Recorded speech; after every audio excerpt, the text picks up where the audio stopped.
Good evening, everyone. Welcome to Sim Racing Media here with the Icon Cup Series in Las Vegas.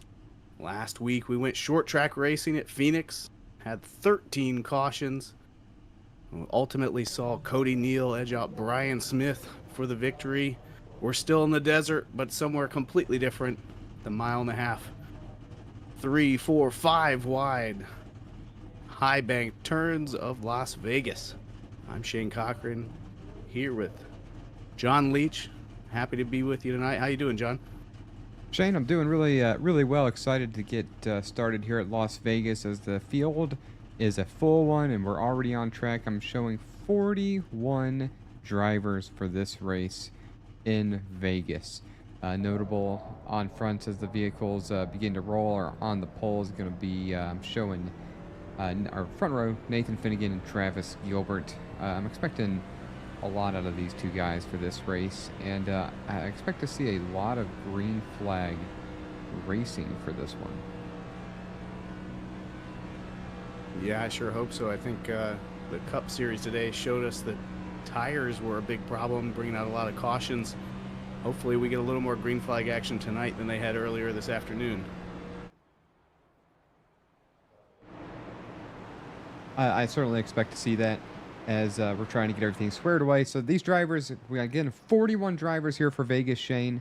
A lot of notable drivers that we're used to seeing up front, such as Finnegan, Gilbert, Ryan Patty, of course, is in the front four. Tate McDonald, Sean Purcell, Jonathan Neal, Bentley Glazer, Kevin Gunther, and others. So what you need to know about this racing surface, folks, is that these machines are very quick. It's a wide, in a sense, racing surface. You're going to see these guys able to run multiple different grooves early, and then as the tires wear out, there's going to be pretty much single file racing for the most part until they're able to come around for pit stops. And Shane, we can discuss the race information as this race goes on, but we do have two stages for this event that are going to come into play very quickly.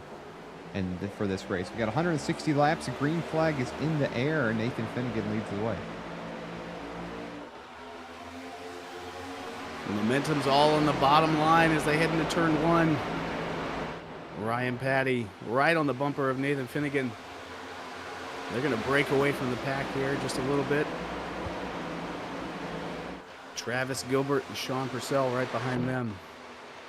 And a lot of two wide racing, what we're going to see early, as I mentioned a couple seconds ago. This one right here is a battle for, we got contact right there between the 22 Travis Gilbert and Sean Purcell. Everybody's right together with each other at this time. Yeah, we're already seeing some disagreements over whether or not they want to use the apron on the front stretch. If you expect the guy on your inside to go down there and he doesn't, you're going to make contact, and hopefully you both don't end up in the wall heading into turn one. And so 160 laps. It's a long racing surface. The race information for today's event, working to pull that up for you. You can see right here. So a 1.52 mile racetrack led currently by Nathan Finnegan. Current track temperature 67 degrees out. 71 is the track temperature, excuse me. Partly cloudy, a little bit of wind for these guys. Nothing too much for this event. Looking forward to seeing this race continue on. Yeah, as you mentioned, we've got stages at lap 50 and 100, 160 laps overall, 5 sets of tires. And if we need them, we'll have 3 green-white checkers.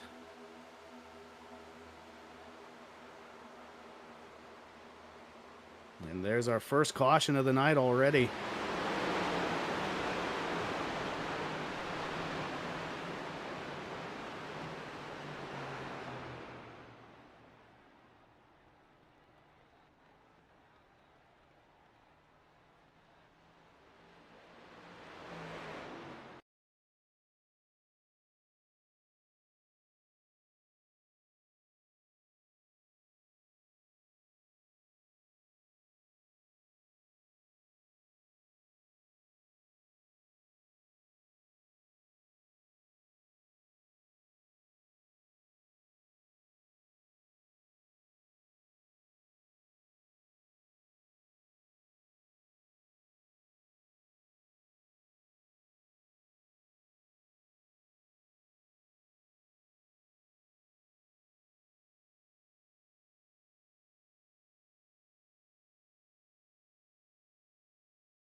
All right, folks, sorry about that short bit of a mess here. The issue is solved. The server's back up just in time to go back green flag racing here at Vegas.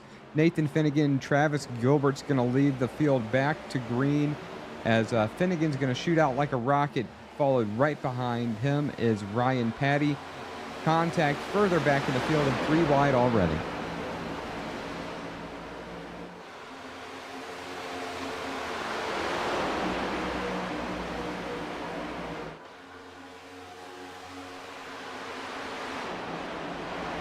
So right up Some front. beautiful views here in Vegas with that sun setting in the background. Sorry to cut you off, John. Just fine. So Nathan Finnegan right here, Ryan Patty, as well as Travis Gilbert, Sean Purcell, Tay McDonald, Bentley Glazer. That's your top 6. Further back, the biggest mover so far, Anthony Tizio. I'm showing he's up 12 on the timing and scoring. Probably inaccurate a little bit. He started at the very end of the field. He's currently running 29th now, as we had to reset our server in order to get the timing software to work correctly for us. As we're on lap 9 of 160, 3 wide racing drivers using the apron on the front stretch, as well as all the way up by the wall.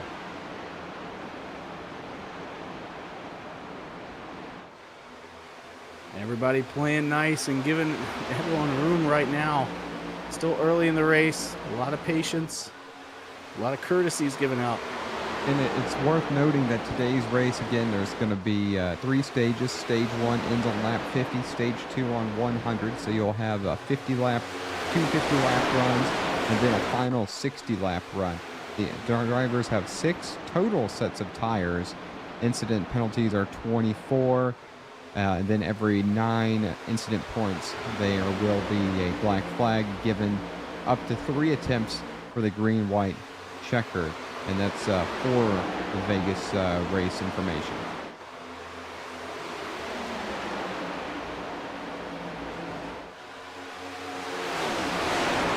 We've seen a lot of different drivers using different grooves here. We'll go aboard with Travis Gilbert as he's right here, right on the white apron. He's got, I believe it's Ryan Patty to his high side. There he is right there from his cockpit view. And you get a good look at how the high side gets a great drive off, but the inside lane, you can really get into the corner better. But the idea is you're going to have to hold your position and then slide up in front of the car on the outside and then hope that they're either going to give you a clean bump or they're going to lift, because the high lane carries much more momentum than the low lane here at Vegas. Yeah, I think it's all, you're kind of playing a guessing game with the car right in front of you. You want to get clean air on your nose for as much of the turn as you can. So if they go high, you want to go low. But then everybody comes back together near the wall on exit, and you got to hope that you have just enough downforce to stay out of it. Saw a lot of cars getting into the wall on the exit of turn 4 here in practice tonight. And battling all throughout the field is right here in the back where we're following Anthony Tizio and Philip Baderka. This is the battle for 28th, just behind Jacob Gladlich, or Drift, driving the 14 Burger King machine. Side-by-side action throughout the field. And again, I expect this to stay this way right until the tires begin to wear out, as the cars are going to end up being single file separated. More up front here, you got a contest between Ray Lane, driver number 41, the 48 of John McNeil, and then the 44 of John Ross. And John Ross is very quietly having an excellent season. We've seen him make up a lot of spots at COTA a couple weeks ago. I'm not certain about how last week went, but I do remember a fan mentioning not to sleep on him and that he's going to win some races some point this year. Currently running 4th. Is today the day. I think we just saw a little bit of contact between Gilbert and Finnegan. Saw some sparks flying as they got into the wall and have drifted back into this pack of the top 10. Travis Gilbert in 22nd. A lot of position changing right here up front, as the top 2 are side by side, as well as row 2 and row 3.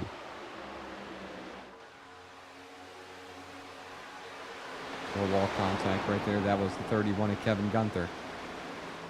So we're already starting to see these cars get tight, which is different from what we saw this afternoon, if anybody followed the IRL Cup Series, they were battling a loose race car from what I gathered and what I heard.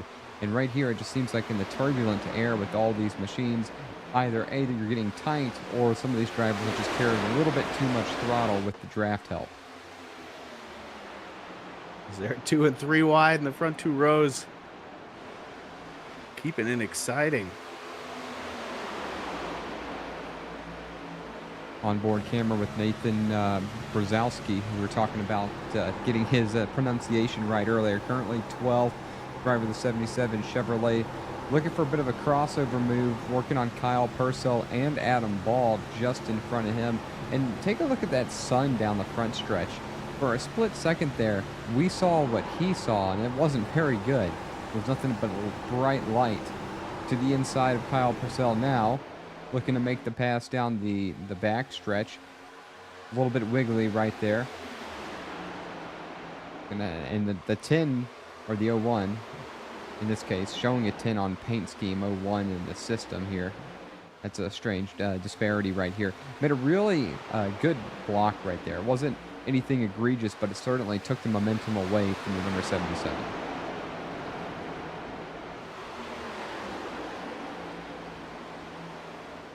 Oh, down on the apron, getting a little squirrely. Gather it back up. One driver not near the front that I would have expected to be there is Brian Smith. Last year, he won the pole at both Las Vegas races and brought home the checkered flag in both of those. Looks like he's mired back in 14th position as we have a wreck. I think that was Kyle Gilbert and 57. Others, and still wrecking. Kyle Gilbert, Thomas Taylor, Charlie Widner, and Steve Tuck all involved. We'll start with what happened to Kyle Gilbert. Wow, that looks like hard to say right there, but a little bit turbulent air. Or maybe an ill-timed lane change.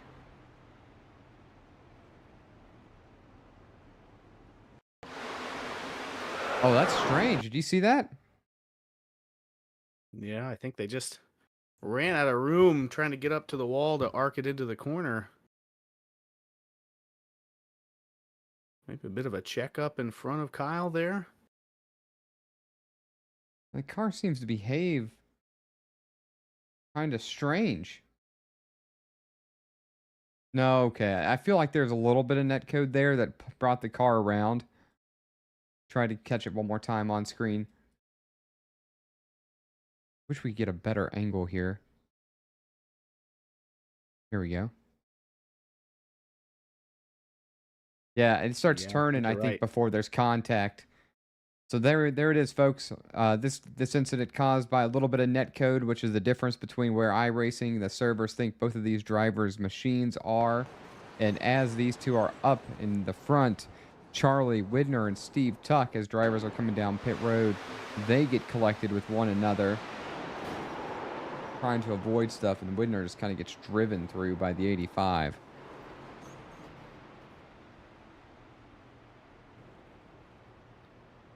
While they're doing pit road, we'll take a look at this one more time so you can kind of see. Wow, yeah, it just doesn't even see the checkup. The 85 slams into him, and that takes Steve Tuck and Thomas Taylor with him. Yeah, that's some of the toughest things about a track with this much speed is when you can see the accident in front of you and you start to check up. It doesn't mean the guys behind you can see it. And they might not be expecting you to check up as much. And you always have the rogue maverick who sees a caution and thinks, hey, I'm going to speed through this, try to gain some positions. I don't think that's what was happening there. But I've had my own personal run-ins with drivers like that. Yeah, I mean, coming out of the corners, especially like right where they were, it's not a blind corner, but when you're focused on hitting your line and you just may not see the cars to the high side that could be causing the other driver, or you could be really focused to just miss that the yellow flag had come out, and you're really focused on hitting your lane, and you just don't see that car in front of you, and it can just cause a mistake. You see this a lot, however, at Martinsville when you're coming out of turns 2 or turns 4, and there's a car sideways right out of the exit, because that is more of a blind corner, and you're on the throttle trying to keep the car on the apron at Martinsville. Then oftentimes by the time you're shifting down track, the car that's right there in front of you is in the way. So different scenario here, but the way that does happen is by the driver being focused on hitting their marks in the corner and maybe following a car in front of them, as opposed to seeing just right in a little bit further down in front. So you always got to try to shift your eyes to what's occurring further down the racetrack.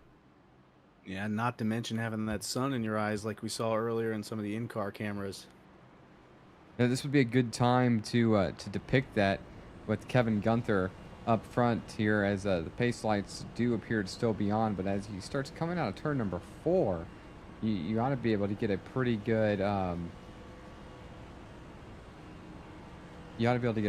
idea of what these drivers are looking at as far as the sun goes coming out of the corner. For a split second, it's awfully bright. See right there. Right there, that's really difficult to see a car. When you're doing 180 miles an hour coming out of the corner, something could happen just in front of you, and you could easily miss it. Yeah, I think on top of the normal glare you'd see there, Iracing did release a little bit of some updated shadowing effects this week. I saw a lot of chatter on Reddit this week of people not too happy with how bright some of those reflections are. I'm not sure if that played into that last caution, but certainly something to keep in your mind on is the sun setting. Well, we need to remember here, this is a simulation, not a game. Games are meant and designed to give the player a slight advantage. The simulation is to get this as realistic as possible and to create a real form of competition. And now in some cases, drivers with worse computers than others might gain an advantage as far as the shadowing effect, but I for one appreciate the sun being in your eyes and the shade and creating as immersive of an experience as possible. Yeah, I just got to find a way to get my sunglasses inside my VR headset. Now that might get a little trickier.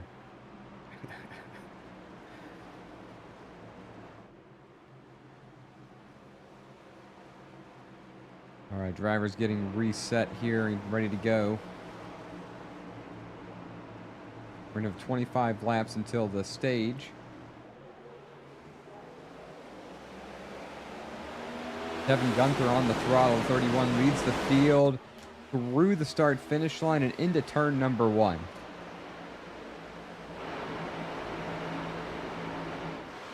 Ryan Patty right on the rear bumper of Ross. John Ross in the 44. He's going to push him all the way down the backstretch. As Gunther throws the block on Ross, and that's going to stack up the inside line. As Finnegan's coming hot on the outside.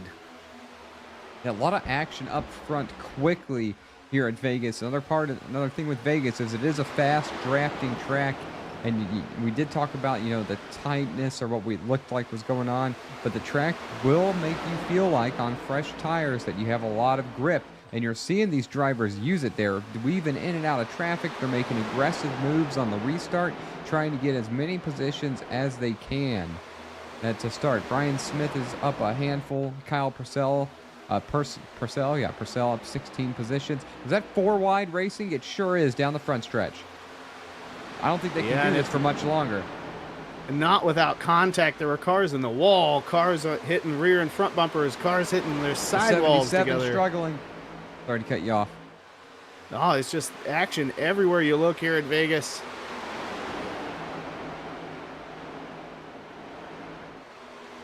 Wow, right there. I think that's Gordon Ramsay's face there on the one car for Waylon Turner, making his way up through Hell's Kitchen here.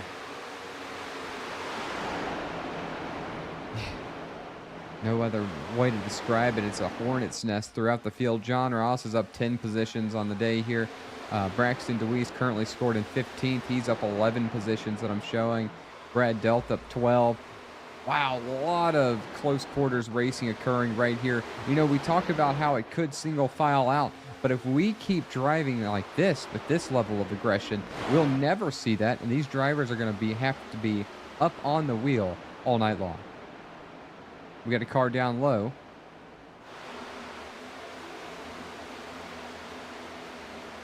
Thomas Taylor rejoining the racing surface after taking an extended time on pit road, 6 minutes and 54 seconds for repairs. Good to see him back on the track after being caught up, unfortunately, just, as a second, as a bystander, earlier. Well, it's still early. You can catch a lucky dog, catch a wave around here and there. I can't remember who it was in the Cup Series earlier today, but someone made it back from 4 laps down to finish on the lead lap, so it's not impossible. Oh, that's just incredible. That I did not know. So right here, Ryan Patty, currently P3, running with Purcell and John Ross. Finnegan, 0.3 of a second in front of Ross. Starting to kind of look like the guy to beat. John Ross running in P2. Purcell, both Purcells now in the top 4.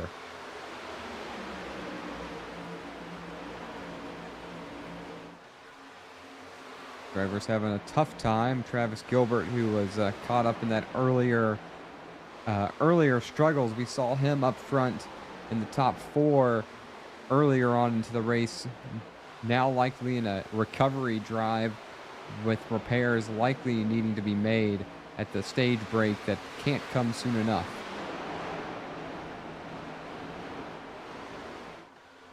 Yeah, 33 laps down. Like we said, the stage caution coming at lap 50. So we're within striking distance. Everyone's going to want to get whatever positions they can get now to start setting up pit strategy for stage 2. I wonder at a track like this here at Vegas, what these drivers are going to opt to do in this scenario. I have a hard time deciding if you want to drive through the field or do you want to try to gain your track position through pit stops. I, for one, feel like in this case where we had the pit stop around lap 22, that you try to run this one out and everybody's going to pit at the end of the stage. But somebody might try something different and pit with a couple laps prior to the stage to start stage number 2 up front. Yeah, and even if when your pit in gets decided for you with a stage break or a caution, you still have that 2-tire option. Saw Ross Chastain make up a ton of positions early in the race today with that strategy. So I don't think that's out of the question either, especially if you're someone running, back around 20th, 25th. That could be a way to gain some track position, get some clean air. And we'll just have to wait and see what happens here with these drivers as, a lot of racing still to go. 124 laps left if my math checks. I didn't double check it. Kyle Purcell challenging now against these leaders, coming from 22 positions down at the start of this one.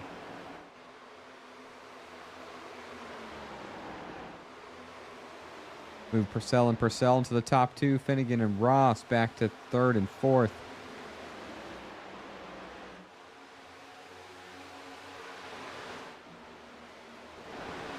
The leaders are finally starting to get spaced out, but back here around 15th and 16th, they're still side by side, 2 and 3 wide. Clawing for every position you can get. You see the 4 car of Jacob Smith currently riding in 14th. He's got a little breathing room to himself there. Ray Lane just behind him. It actually looks like Ray might have some damage on the front end of his car. His radiator looks a little pushed in. Or 38, last week's race winner, Cody Neal, currently running 7th, up 7 positions in the Amsoil Ford Mustang machine.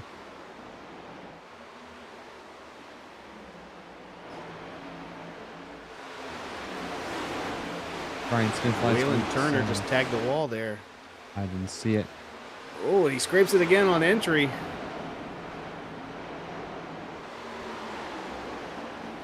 Let me get everything out of that one Ford Mustang. Well, he's certainly doing that, up 23 positions since the start of this one. Right behind Adam Ball and Tay McDonald here. looking to crack well, he has cracked the top 10, looking to increase that further as he's really going to drive out of the corner here, now to the inside of McDonald down the front stretch, all the way down to the apron, trying to use as much track as possible to get a good turn in and exit out of 2. Not going to be quite enough to get it by McDonald yet.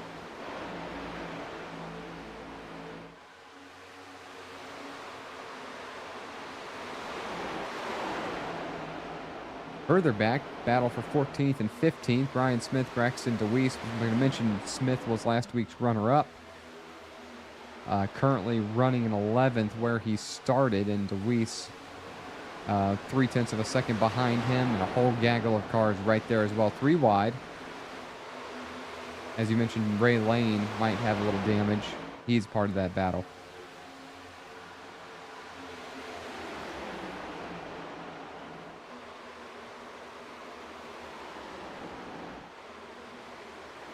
And so last week, Shane, you reported that 13 cautions were racked up at Phoenix, 284 total incident points, and appears like the first 30 laps went really well, and then from there on, the aggression level was maximized, and things got rather interesting, and it was a photo finish once again, and as if we have yet to have anything but a photo finish here for the Season 3 Cup Series for Icon.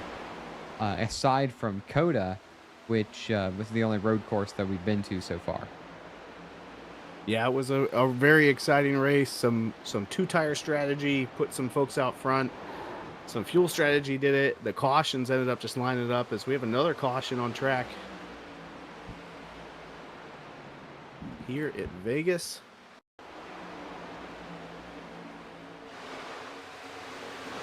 Four wide in front of people. Oh, I see Ray Lane, Chris Camburn. Gaggle of other cars caught up in that.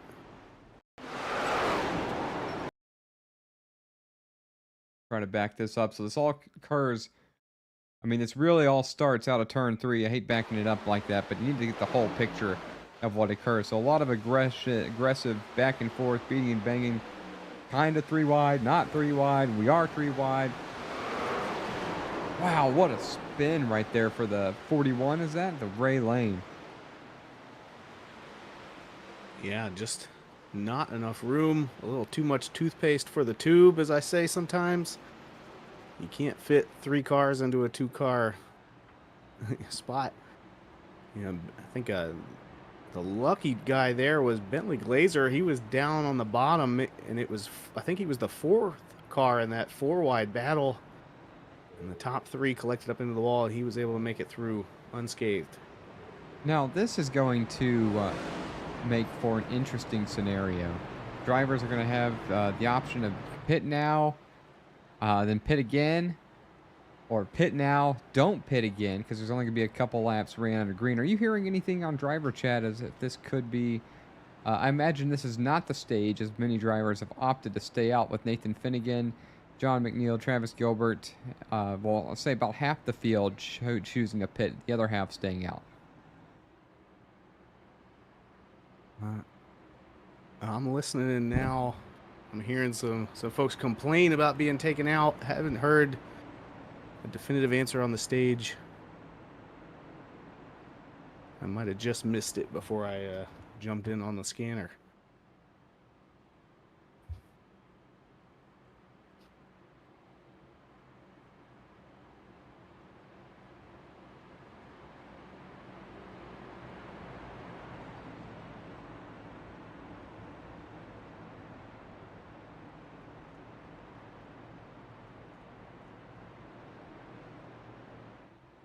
And we'll end the night for Adam Ball. We're going to go back to this one more time.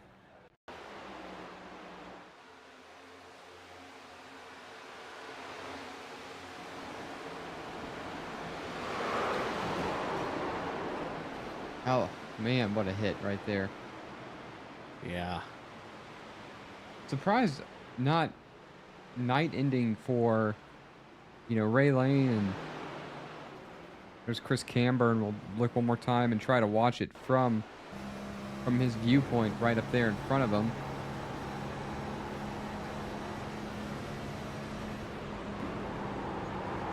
Yeah, I mean, he even tries to get that car turned down the track. It's just not going. The speeds that they're doing on the banking, it's just not making the left turn. Yeah, they came out of turn 4 too wide, really tighty, and by the time they got to the entrance of turn 1, they were 4 wide, and I'm not sure everybody knew that. And we'll back it up right here. And so here's Jacob Smith, you know, putting his nose right in the middle of these guys, rather close, and just, wow, that's wicked.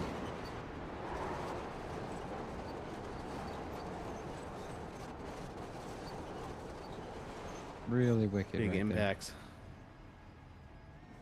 There.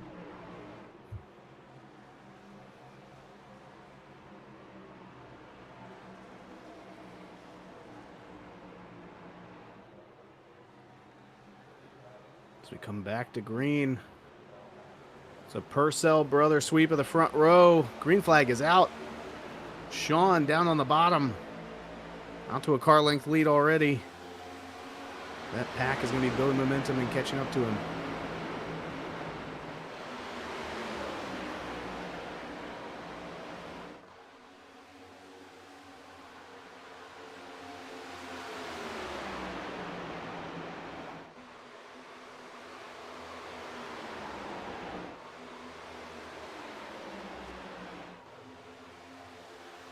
It's now holding off Cody Neal. Dives down. And get a block on Kyle Purcell behind him. Cody Neal takes the lead. Now, this track doesn't drive much like Phoenix. It's got a lot more banking, it's faster. I venture to say you feel like you've got a lot more confidence on the racing surface. But just really neat. We're starting to see wow, there's a huge wiggle right there between Ryan Patty and John Ross. Ross tried to come across the track and Patty was there. And Ross somehow was either just enough clear that he just got a big wiggle right there and held on to it. It made me think a lot of speed wobble when you're on a motorcycle.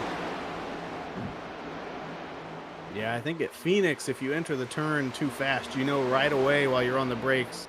Here at Vegas, you might not know till you're coming out of turn 4 on exit and that wall sneaks up and grabs you.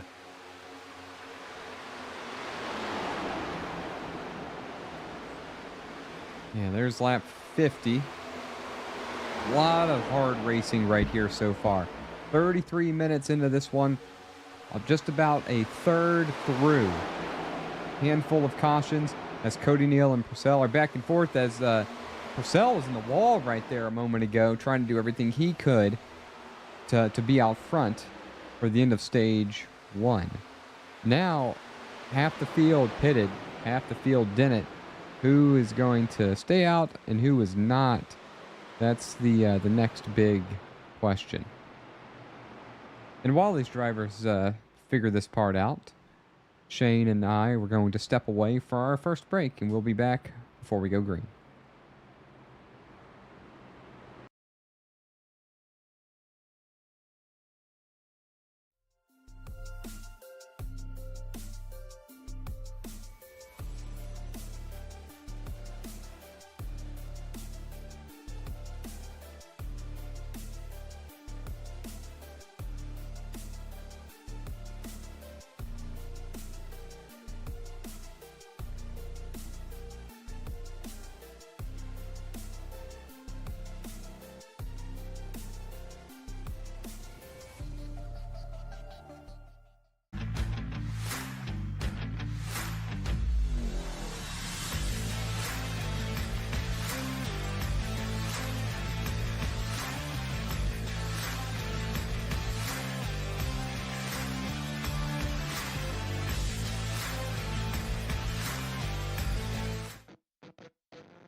Joining back with you at the green flag for stage number 2, Shane Cochran and Jonathan Leach on your broadcast team here. John McNeil leading the way as one of those few drivers who chose not to pit at the end of stage number 1. His tires are almost as fresh as the rest of the field. Only three other drivers did not pit. Nathan Brzezowski, Hollingsworth, and Steve Tuck.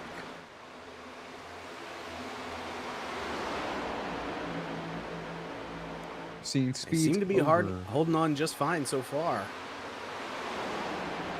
Perhaps there was a driver conversation for the start of stage number 2. Seeing speeds well over 190 miles per hour for these vehicles in the draft. Waylon Turner currently scored in 10th. Daniel Nyman, perhaps in 11th. Braxton DeWeese still, hanging out around the top 10, but I'm not sure if he's cracked it just yet. Yeah, a little surprised by DeWeese's qualifying. He was, I believe top 5 at practice. So must not have had the qualifying lap he was looking for, but he has been steadily working his way up through the field.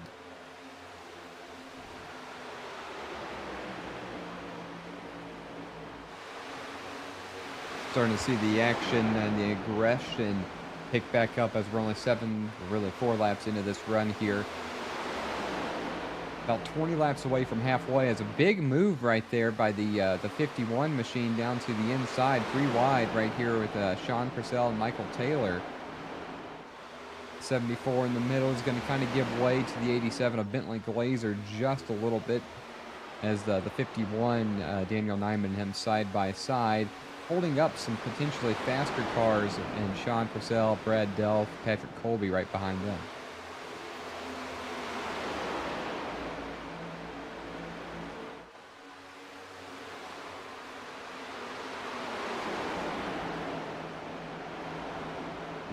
Inside of McDonald.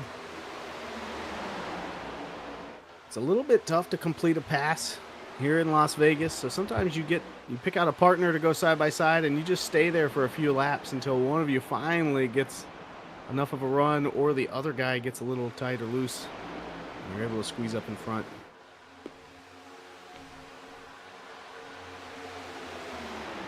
As this group continues side by side action into turn 3.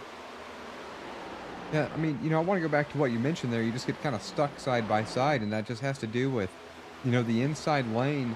You get a really good turn into the corner, but when that guy's on your outside quarter panel, you can't get the drive off that you need to be able to complete the pass.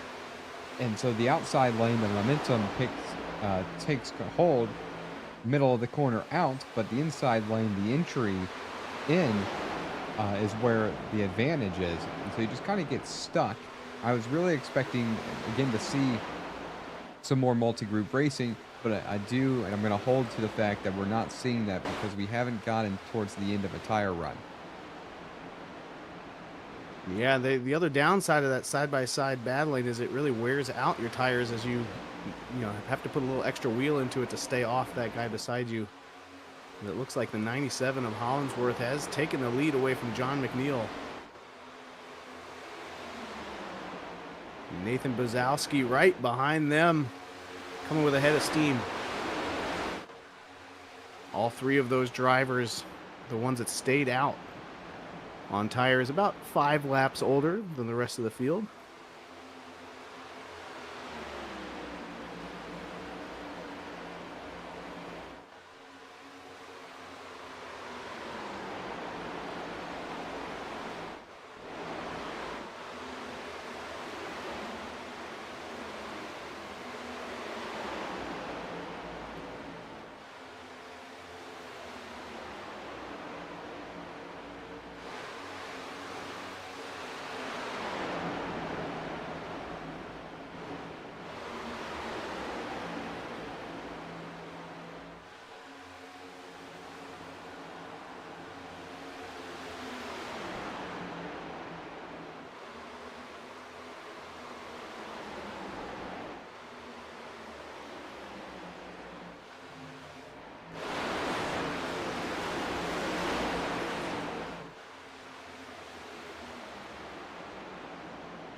Yeah, really enjoying the paint scheme he's got on there, that bright purple, really stands out in the field.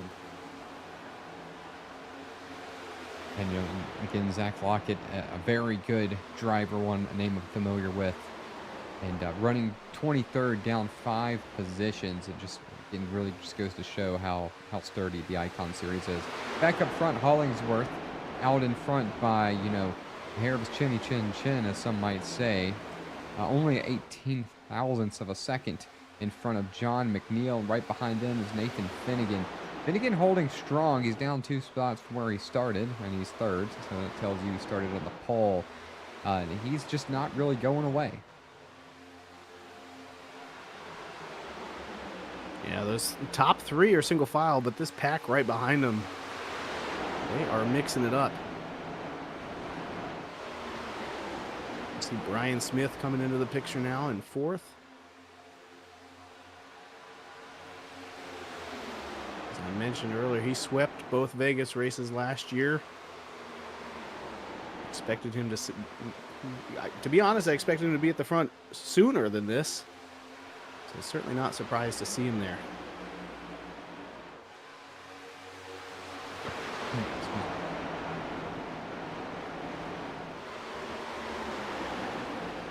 Hey, McDonald right here, potential 3 wide racing. Braxton DeWeese in that group. He moved DeWeese up to 7th on the inside here. So the driver number 8, the Janes on main, excuse me, not on the inside, on the outside, the Janes on main machine, is slowly trying to get to the front, now up 19 positions.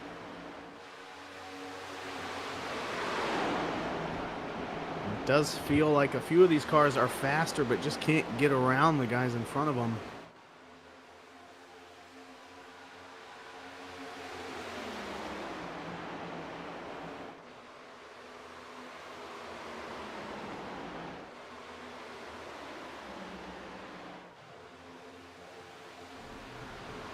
Ryan Patty back in the top 5. Taking a look at our leaders.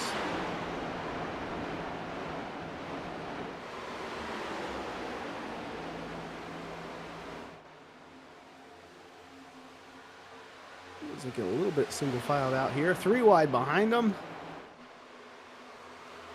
I think that was Cody Neal going all the way to the bottom to make the pass. He gets around Turner and McDonald.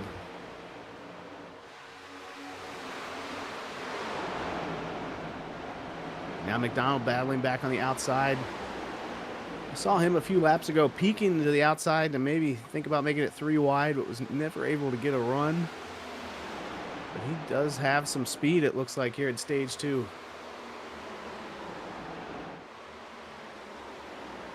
Oh, a little bit of contact between Neal and McDonald. They straighten it out.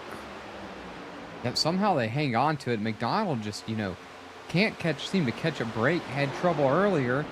Gets back up to nearly the top 10. And some more contact that he is involved in is going to send him right back to 13th. And, you know, it could have been a lot worse than it was. Yeah, he better go make a few bets at the blackjack table, because he's got some good luck to be able to save a spin like that with contact.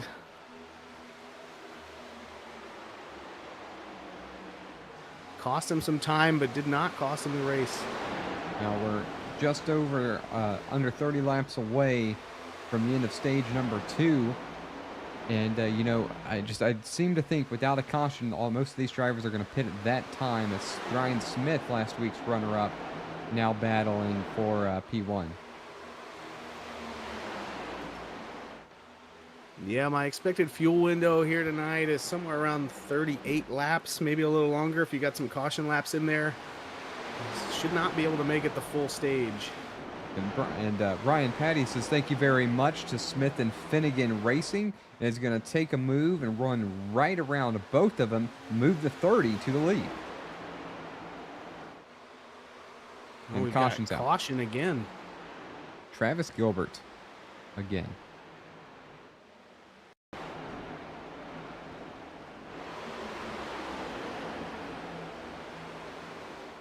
Holy cow. Whoa, What happened to the like 06? just in front of Gilbert. Nowhere to go.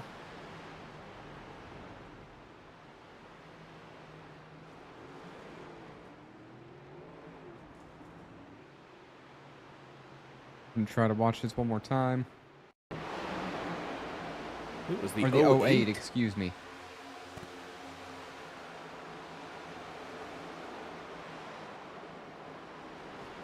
Not entirely clear if there was contact there that forced him up. If he got a little loose. Racing with a 32. Oh, that's a strange what happens right there. I think maybe the 32 looked like he was coming up, and Taylor tried to give him some space. And when he did, the car just got sideways on him. He sure did. It just got wicked loose right there, and it snaps around on him. We'll watch it one more time from the in car.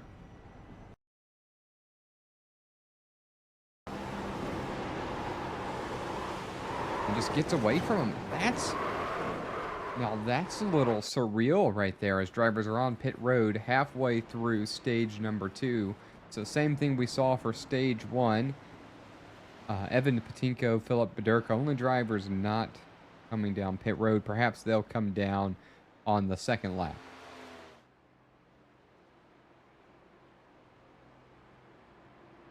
Yeah, I think from where I'm sitting, it seems like the pit strategy here is clear, and most of the drivers are doing it. You want to pit now, get those fresh tires, and try to finish out this stage.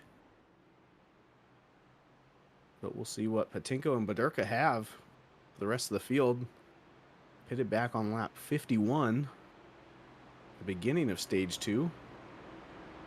Like I said, I don't think they can make it all the way to the end of the stage. Maybe if they were saving really hard all the way from the start and kind of had this in mind, could be possible, but I don't think you can do it.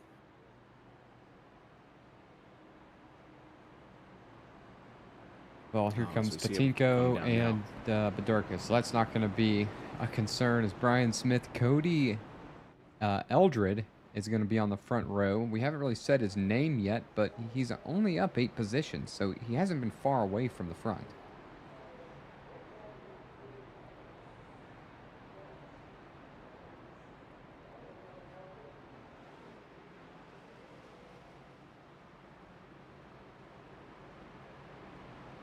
Yeah, I was just about to say, if you don't pit on the first lap when pit road opens, you aren't allowed to pit on any subsequent laps under caution. So, for example, if you pit on that first lap, you can come back in and top off. But if you don't come in the first time, you do get a black flag, and I'm seeing black flags for both Patinko and Bederka for that reason. Yeah, I think it'll be a tail end of the longest line flag, and they were already going to be there.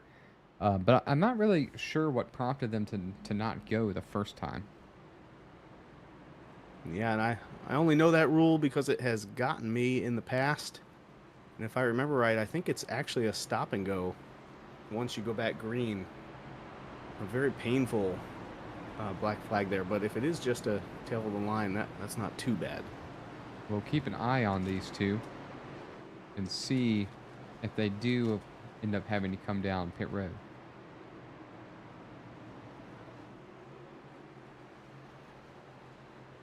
Pace car is off.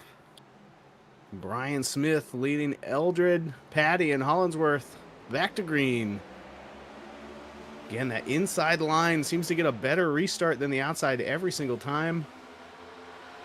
That's where I want to be in a late race restart for sure. Now, Ryan Patty was taking no prisoners from row number 2 as he just shoves Brian Smith, through the restart zone, as we've already got another caution out for who knows what. I'm not. Oh, there it is. Gunther into Seo.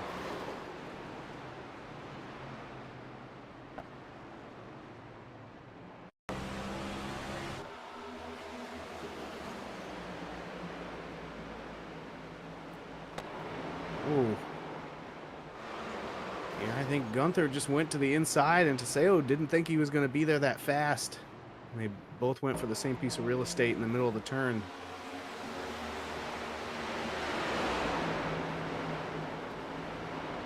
And just, close quarters, 3 wide, racing on the restart into the corner. It's hard to really say as parts are falling off the number 15. And like we said earlier, the restarts are where you have to be aggressive. You have to get your track position while it's right there in front of you. You can't really afford to lift. You kind of have to shoot the gap, and that's what we saw those guys doing. Unfortunately, got them some damage. Well, I'll say the driver certainly seemed to know that that's what it's going to take. Michael Taylor on pit road for a while, Tizio on pit road. Handful of drivers taking this opportunity to get some tires or fuel. Cody Eldred, Steve Tuck, Kyle Purcell, Evan Patinko's back. Yeah, I'm still seeing a black flag for Patinko and Badurka, as well as Michael Taylor in the 08. Not sure what his was for. I wonder if he can clear it right here. That might have been he might have just let him clear his flag right then and there for Evan Patinko. Or if not, he was trying to make it work. Yeah, we'll have to see.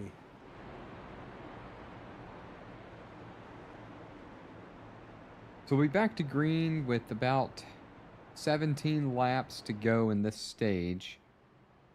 I don't expect anyone to be any less aggressive than we've already seen.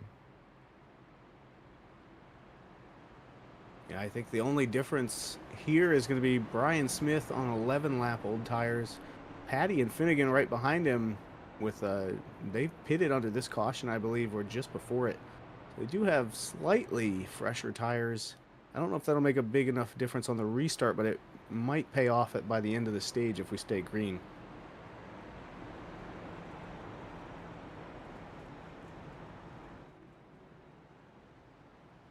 You got to do everything you can to give yourself an advantage on a track that's so tough to make passes.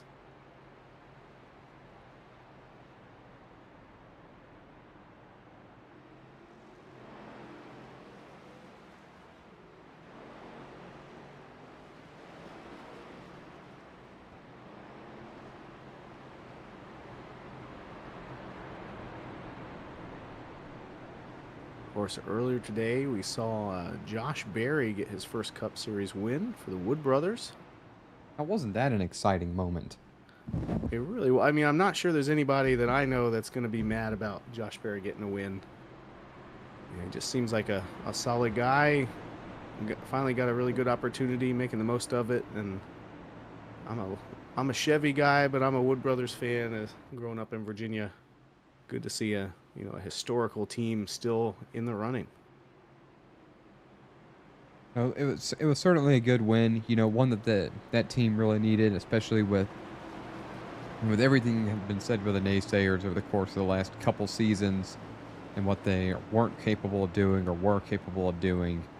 And, it just seems like they might be firing on all cylinders now as far as the NASCAR Cup Series goes. And we'll just see how the rest of the season goes on. Pace truck comes down pit road once again. 20 laps to the stage end here.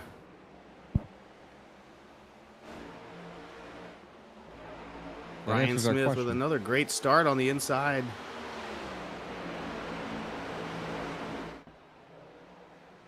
So that answers the question on whether or not Patinko still had to pit. He did.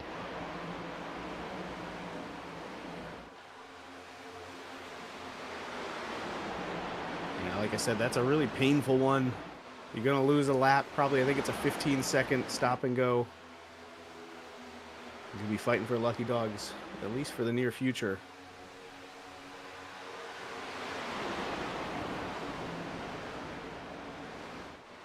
With a field the size of Icon, going a lap down could be a race ender at any length, at any point of the time, because, again, 41 drivers started this race. And there are many drivers a lap down or more.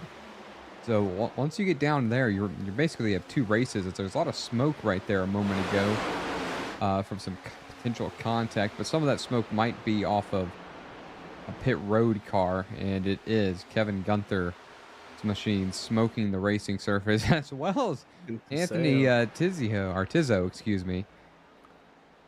Yeah, I have to figure that those cars might need to be removed. You know, we saw Patty kiss the wall and Cody Neal got up beside him, but Patty was able to get back into P2, apply the pressure to Brian Smith.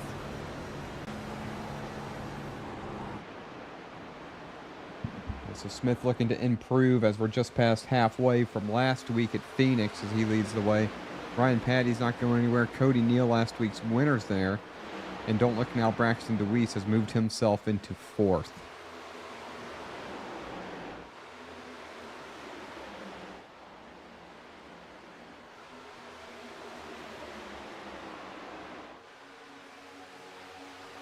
And that smoke is getting my adrenaline going every time we come around the front stretch. It certainly keeps making me think something has occurred.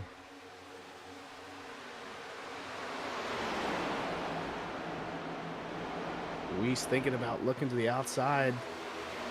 Thinks better of it, gets back in behind Patty. But that lets Cody Neal get side by side as Finnegan joins the party.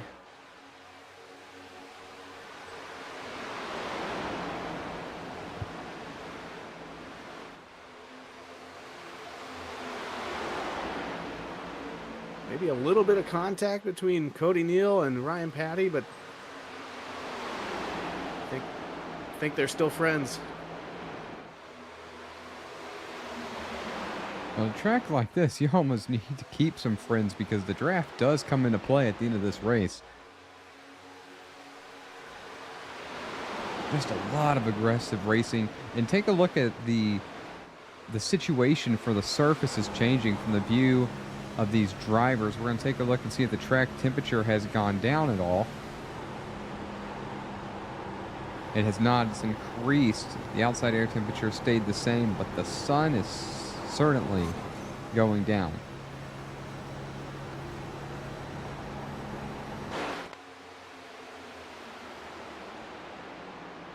These drivers just getting every inch out of the track on turn entry.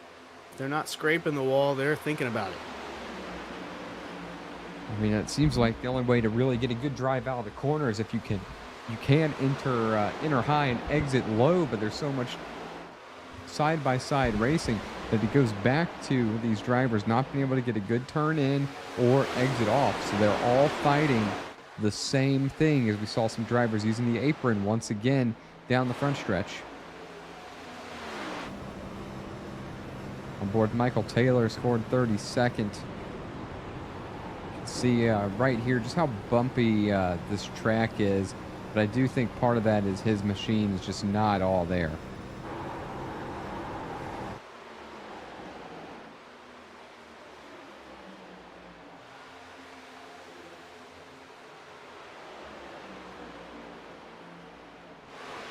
Up car is back here, not up in that hornet's nest with the other guys, maybe waiting to make their move a little later after it calms down.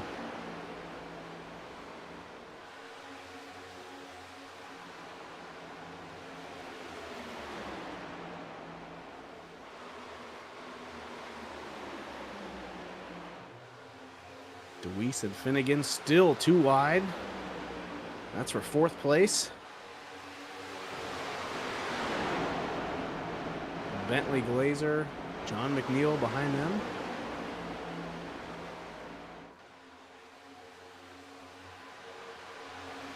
Cody Neal looking to the inside. Brian Smith not going to let him go. Oh, he's going to have to. A little bit of contact.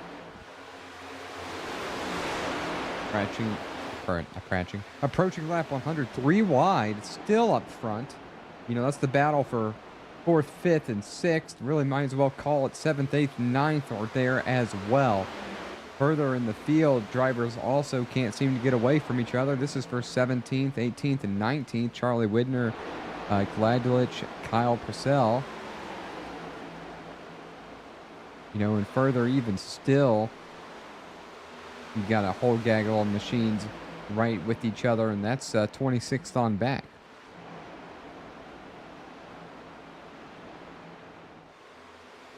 Will McNeil gets a little tight and has to lift to stay out of DeWeese.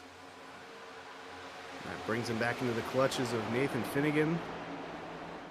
Bentley Glazer. Man, it just seems like when you do finally get a run, you get around some lap, they get a run and come right back around you.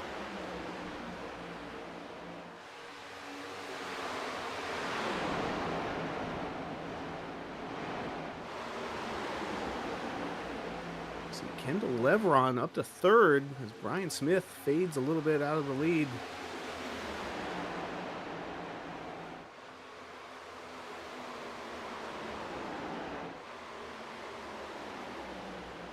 Leveron gonna have to let Smith back in front of him. As now DeWeese looks under him. Bentley Glazer following behind. The racing here at Vegas, it's almost perfect, especially with these next gen cars. A little bit of tire wear, a little bit of drafting, a little bit of aero push. You just gotta lean on the guy next to you to get the passing done. Just some phenomenal racing here with Icon at Vegas. And, you know, I think we're just going to have to stand corrected. You just can't get away from the rest of the field. There's a couple of different, it's kind of strange to say, there's like 3 packs going on here, but the top 12 are all together. Then 13th through 19th are together. And you got about a straggler. And then you've got 22nd to 28th, that's a group of cars. And then you got a bunch of lapped cars as well. End of stage 2 coming up in 4 laps. Cody Neal's leading the way, but Patty is there, as is Brian Smith, and DeWeese not far behind him. Single file now for the top 12. Yeah, it sure seems like guys might have used up their tires. Might need to cool them down for a lap, take another run at it. It'd be funny how I just said I might stand corrected, and now it's single filing out. And as we head towards that stage caution, it looks like Steve Tuck will be in position to get the lucky dog. It'd be a nice recovery for him after getting caught up in that earlier incident, driving the number 10 Eagle 1 Ford Mustang. Brian Smith is just really battling here with Cody Neal. Really doing everything he can to win stage 2. I think this is going to be a battle until right to the end of it. Patty and Finnegan are there. Finnegan having just gotten around Braxton DeWeese. Lap and a half remaining. So we watch here, Brian Smith, Cody Neal, Ryan Patty are your top 3. They are also your 3 winners so far this season. Really keeping that momentum going. Trying to get a stage win. That's Cody Neal having anything left right here for Brian Smith. It's going to have to happen now. Tries to lay in the throttle. We want to keep the momentum down the backstretch. Oh, they're wrecking behind them. Waylon Turner in it.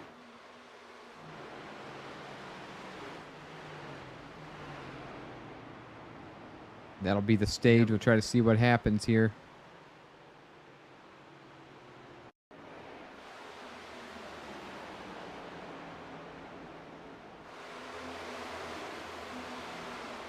Ooh. 1 and a 74 of Sean Purcell. You know, that just looked kind of strange to me. Again. Looked like maybe they make contact and then that gets Purcell loose. Oh, yeah, right there. And then he's trying to save it. And I think if Waylon wasn't there, he was headed to the inside wall. If Waylon was there, they're heading to the outside wall. Not much you can do once these next-gen cars get sideways like that.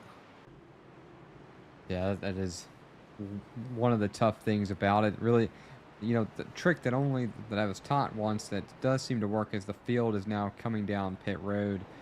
And we'll take a quick break, though, as, you know, you just stand on the gas and the brake for a split second. It might pull the car straight. But drivers coming down pit road, we will take a moment and step away and reset for stage number 3.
Brian Smith leads him back once again. Nathan Finnegan, Cody Neal, and Ryan Patty right behind him. You know, Shane, something I just noticed on this restart is it's starting to get awfully dark out here. As you mentioned, Smith kind of shoots away, and the rest of the group right there together for stage 3 to start. 56 laps to the end of this one. A lot of drivers moving around as the field has been bunched back together once again. Yeah, stage 3, 60 laps. Stage 1 and 2 were 50. If we keep it green, this is going to be a one-stop stage. And I would expect folks to split it right around the middle, around lap 130, to keep those fresh tires on it. Of course, that's assuming there's no more cautions. I don't know if that's a safe bet here in Sin City. I think I would go ahead and place the bet on there's going to be more stuff happening as this race winds down, as the aggression level picks up, and we're already seeing it up front as they're beating and banging as we're talking about it. That's Ryan Patty and Braxton DeWeese. That's 3rd and 4th. Yeah, sometimes if the guy on your outside doesn't give you room, you got to ask for it politely. Looks like Patty is doing that multiple times this lap. It's Braxton DeWeese with the momentum up high, but the side draft of Finnegan and Patty's going to keep them in play.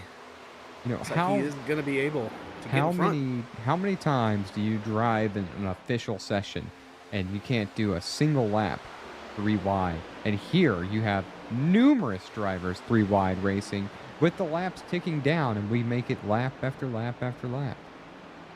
It is. I think that the biggest compliment you can give a driver is that when he races you hard, he still races you clean. And that's what we're seeing through the field tonight. Guys beating and banging, getting into the wall, giving each other shoves down the front stretch, and for the most part, you know, no one's getting their feathers ruffled, no one's getting their car messed up. Of course, we have had a few disaster wrecks, but for the most part, for the amount of hard racing they're doing, it's really impressive how clean this race has been. Now, speaking of disasters, Tay McDonald once again on the recovery drive after being caught up twice in 15th, really trying to get back to the top 10 slowly but surely. Tay McDonald.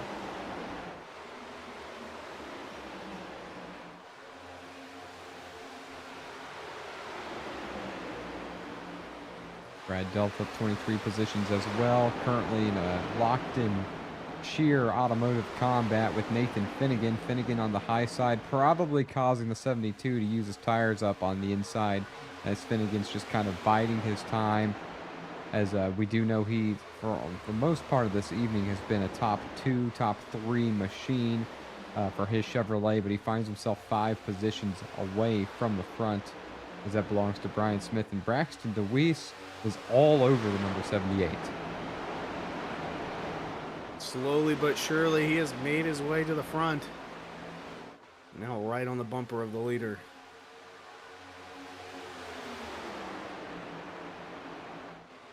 Really stick surprised. his nose out just about a half lane, get some clean air there. I was really surprised he didn't look for the pass on the outside right there for Braxton DeWeese. Go on board with him as he's looking to try to find any way around Brian Smith. Really gains a lot on entry right there. Does a good job, it looks like, at not scrubbing the tires in the corner. I think he's going to have the momentum out of 2.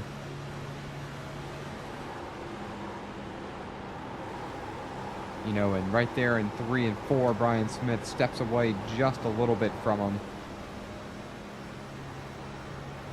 Yeah, it's nice and smooth here in that 8 car.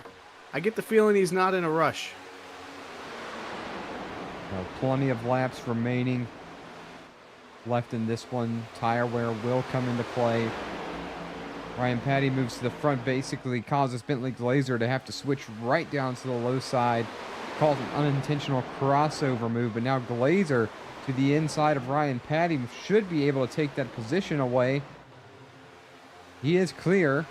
Barely. Now he's not clear.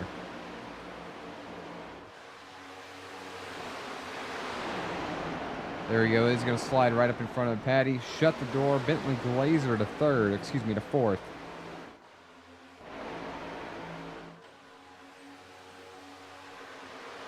And folks, for all you guys viewing and watching the Icon Season 3 Cup Series, this has been an outstanding racing event. As there's a car down the infield. Is that the 54? That's Nathan Finnegan. Yeah, Nathan Finnegan slapped the wall and came down into the grass. Kept it from getting worse than that, but that's going to cost him a lot of positions. Yeah, favorite to potentially win this race. Finnegan finds himself 23rd, 24th now with 45 laps remaining. He's going to need a caution to have any hope at competing in this one. And DeWeese just sitting here with Smith, hoping to force an issue. Bentley Glazer, Cody Neal. Cody Neal looking to the inside of Glazer now. Hollingsworth is involved. Ryan Patty's here. McDonald has moved himself up to 12th, knocking on the door of the top 10.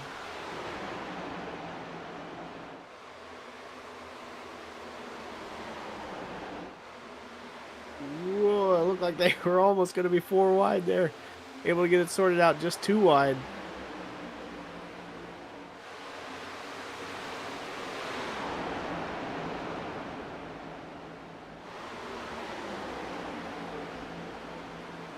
McDonald now working on the 28 of Patrick Colby. That is for 10th position.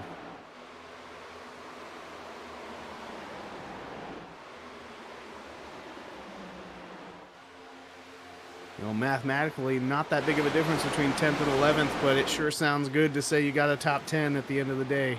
Yeah, a top 10 with 41 drivers in the field sounds a lot better than an 11th.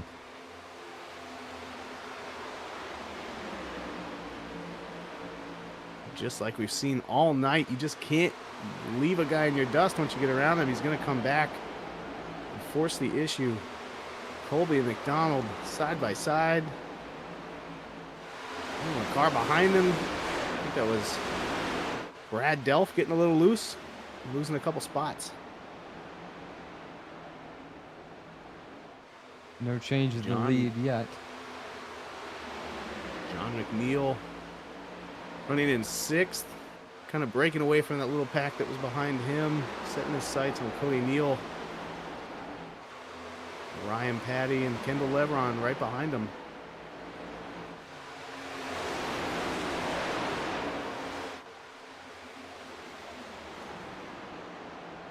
See Ryan Patty scraping the wall on entry. Can really see the sparks flying now that the sun's gone down. So it feels like we're kind of hitting an abnormal lull in the race here. Drivers seem to be somewhat calming down. Perhaps that has to do with, high incident counts, or maybe everybody just wants to keep this green as Tay McDonald has cracked the top 10. DeWeese just doesn't let Brian Smith go. I mean, I've won it either, for that matter. Yeah, I always feel like if I can't get around the guy in front of me, the next best thing is just to stay right there in his mirror and make him think about it. He looks to the inside there, using that apron on the front stretch. Cut it a little bit shorter. Not able to stay in the gas on exit. That's going to let Glazer catch up to him.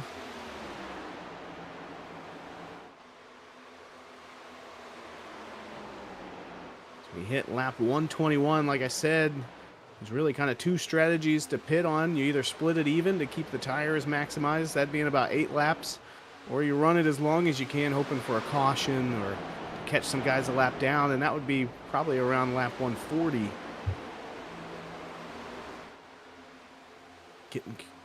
As the yellow's out again. The 7th caution of the night here on lap 122. Right as we were mentioning. What could have caused this one?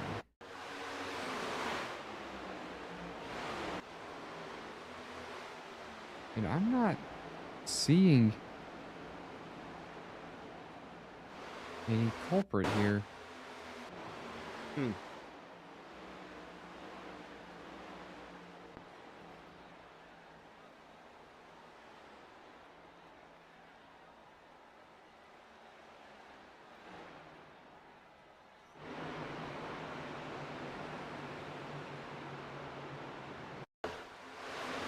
Not seeing any cars on pit road either. We potentially have ourselves a phantom caution.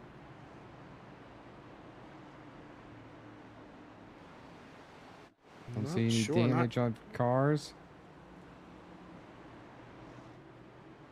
Oh, it looks like it was the 71.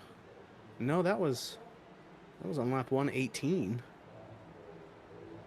Yeah, I'm not sure. I don't see anything. Well, unless it's this.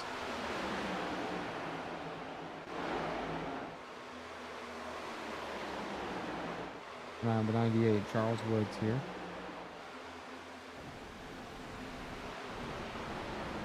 Unless this somehow caused the caution, or they manually waived the caution. No, I think it was the 71 of Badurka. He got into another car and into the wall on the front stretch. I'm trying to figure out exactly when that was. This is when the caution was thrown. There it is. Yep.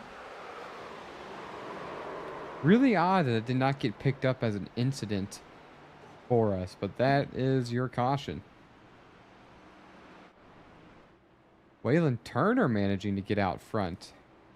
Taking fuel or right sides only. And I venture to say it was fuel only.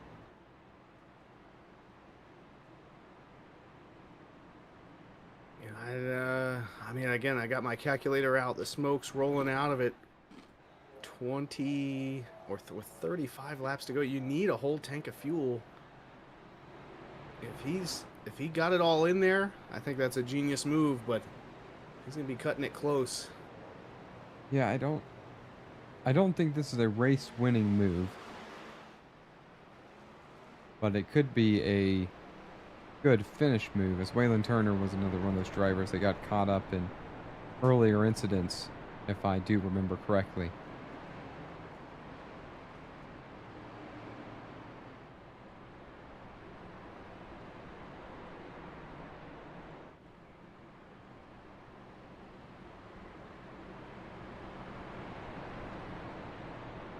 We're going to get back going to green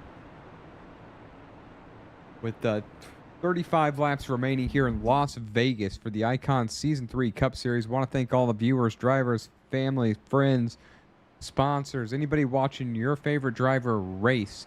Still have numerous drivers on the lead lap, 31 drivers on the lead lap with an opportunity to make some noise and make something happen. 41 total drivers on the evening, only a handful of drivers out due to incident.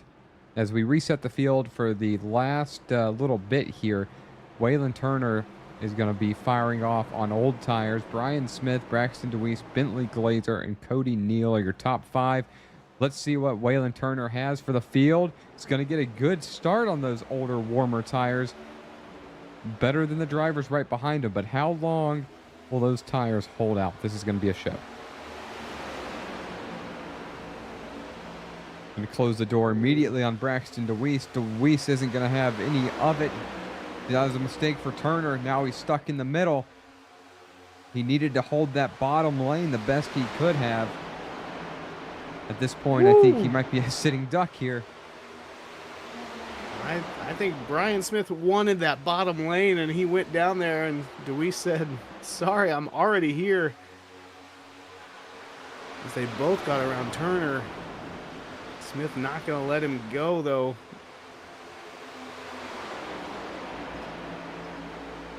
Glazer tags the wall just a smidge. Smith gets in front. DeWeese. And these two really going at it. Oh, DeWeese into the wall. Trying to hang with Smith. I think he was hoping the outside lane would be open, and Smith slid up and gave him the dirty air. Now, Waylon Turner's already back to 7th, falling back quickly, but if he can net a top 12 or top 15 out of this move, I would say that he's done well.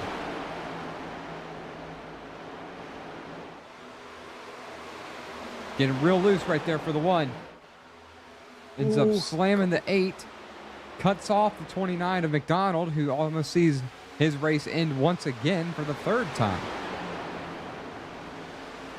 And Turner's car not behaving well on the old tires. Just having a hard time holding off the other vehicles that are going by much quicker than him.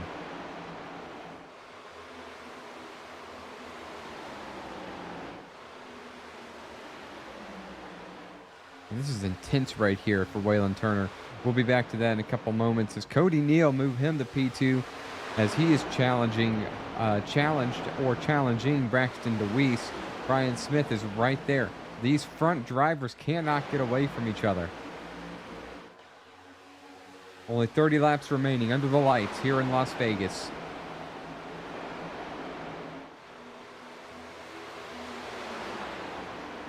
Things can change in a hurry. If you're these guys here in these 2nd and 3rd rows, you're kind of at the mercy of what Brian Smith does with the wake behind his car. Your car might be sticking really well on the outside, but if he slides up and takes the air off your nose on exit, you're going right into the wall. Makes it hard to commit in the middle of the turn on whether or not you want to push the issue with the guy you're racing. Waylon Turner's no tire option did not work. He's already back to 22nd.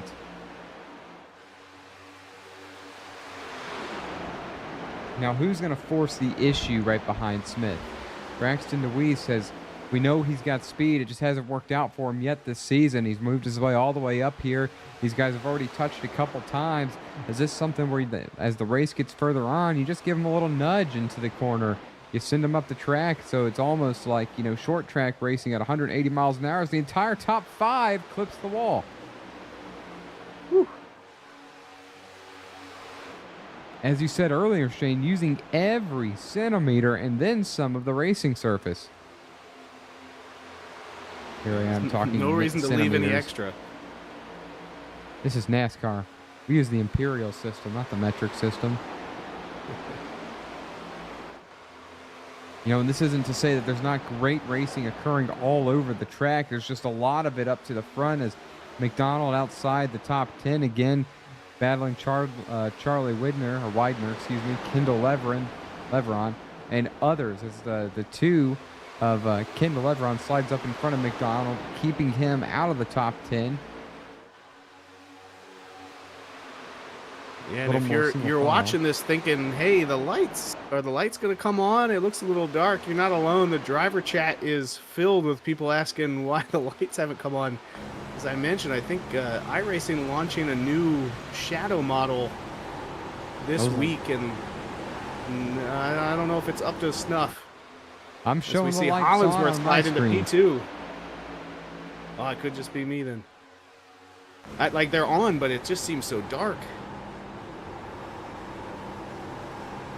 It is. Right along with Braxton DeWeese. It is certainly dark, but it very well. And this also goes into play. What kind of computer you're working with? Do you have all the settings on or not?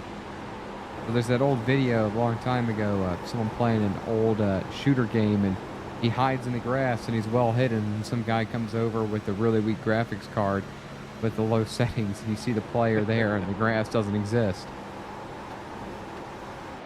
That could be partially what some drivers could be dealing with here as Hollingsworth to the front.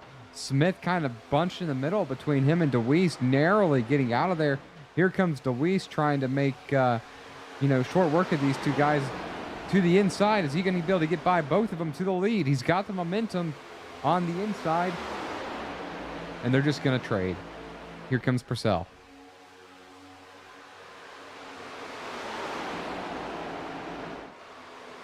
I'm not so sure the next incident isn't going to be with the leader. Yeah, DeWeese and Hollinsworth and Smith all chatting with each other, and maybe not the most friendly way on the radio right now. As the yellow flag comes out yet again. They probably the 8th time.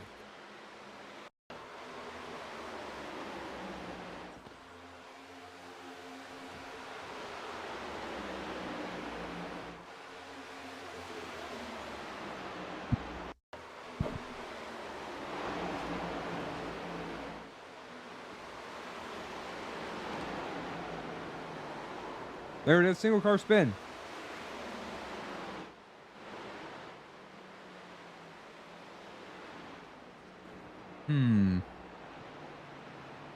Curious to see what brought this up. Comes to the inside. Perhaps he needs to pit. And yeah, gets that right rear tire on that white line, and it just goes right around. Man, talk about a caution really changing the way this race is going to end. Yeah, I mean, I think, like I said earlier, I think when the caution comes out with 20 laps to go like this, you got to come in. But how many tires are you going to take? Yeah, and worth mentioning for anyone that might be concerned, the driver of the 51, Daniel Nyman, or Nyman, I'm not sure which one, has not pitted since lap 101.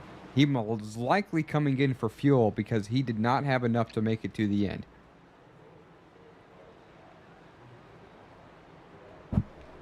Now look at this.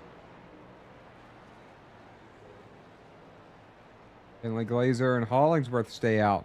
McDonald, Patrick Colby. I'm not sure with 18 laps to go if this is the move here. Yeah, it certainly would have felt better if 10 or 12 cars stayed out to give you a bit of a buffer to the folks on fresh tires, but just 4 of them out there right now. Brian Smith. Oh, he'll be the first one on fresh tires. Yep. This did not work out for Waylon Turner, who looks to have done it again.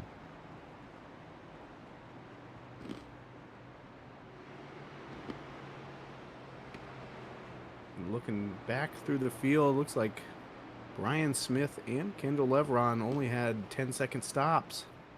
Maybe some 2-tire strategy there. And so Waylon Turner, I think, was the lucky dog on this. Going to start tail into the longest line. Certainly wasn't a wave around, but showing him 24th, 25th. Probably going to be tail end longest line on the lead lap. But it looks like he pitted in lap 135 because the no tires from earlier just did not work.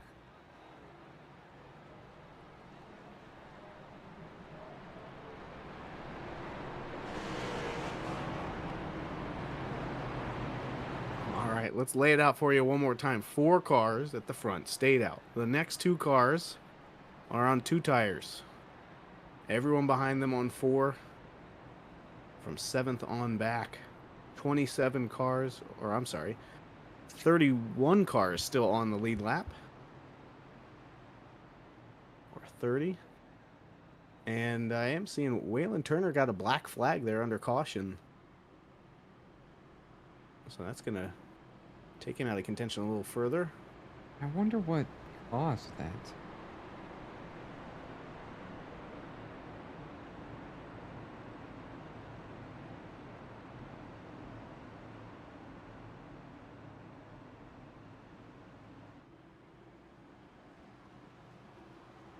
$20 laps to go. Really no concerns about fuel from here on out. Maybe if there's another caution, you might think about tires, but kind of feel like your bet is made at this point.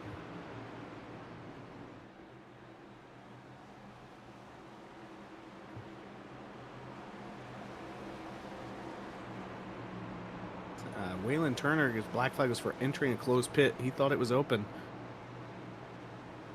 A bit of a mistake there on his part. Hollingsworth takes the green flag, gets a great jump. Bentley Glazer slides down in front of that inside lane. Take P2. 3 wide for 3rd. Now, one of these guys might make it, but all 4 of them staying up front or even in the top 10 without fresh tires is going to surprise me.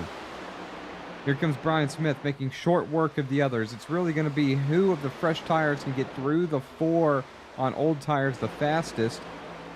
Hollingsworth, got that rocket start, but it's probably only going to be good enough for first for a few laps.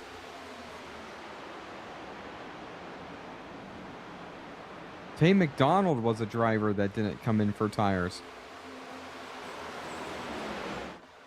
Whoa, big wiggle behind them. Hollingsworth still holding on for now, probably simply because he's got the clean air as Bentley Glazer hanging out in third. Here comes DeWeese to the inside. Weiss is the furthest up car with all 4 fresh tires. Brian Smith the furthest up on 2 tires. Glazer hanging on. He did not come in that time. Really surprised that Smith took 2. I find that odd. You know, he was running well. As Smith gets all the way up to Hollingsworth before trying to dive to the inside. DeWeese, bottom to top, top to bottom as drift. Jacob Gladulich is shown to have crashed and has turned. Coming across the nose of Taylor in the 57, I believe.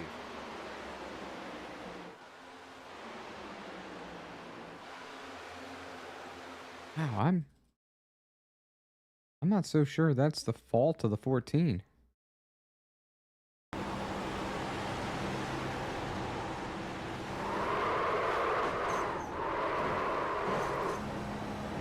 The 57 claiming that caution over the radio. Bit of a bummer to interrupt that great green flag battle we were seeing for the lead.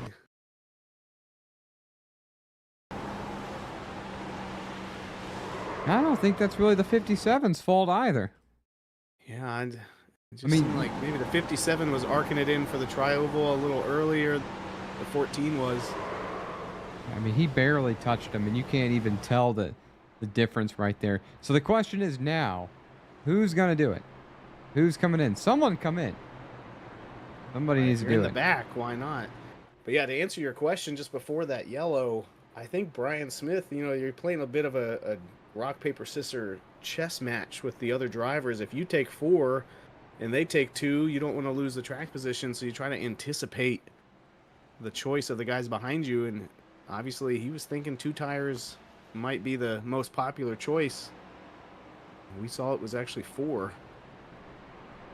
I've never really seen 2 tires work in the iRacing. Now, that might be with lower iRating drivers, and when you get into the 4, 5, and 6,000 iRatings like we see here in the Icon series, as here's a handful of drivers that did come down pit road, as in 4. You know, perhaps they can make something of 2 tires, but usually I've never seen 2 tires be any better off than 4. Or I should say, any better off, really, than just keeping the old tires. Yeah, I think the only time it comes into play is when the amount of laps on those left side tires is still low. The difference between Hollingsworth and Brian Smith is 16 laps, and most of those were under caution.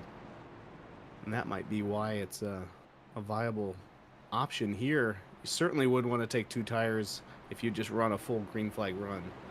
And I want to mention, Glazer, Colby, and McDonald have surprised me. These guys are 4th, 5th, and 6th. Hollingsworth is still up front.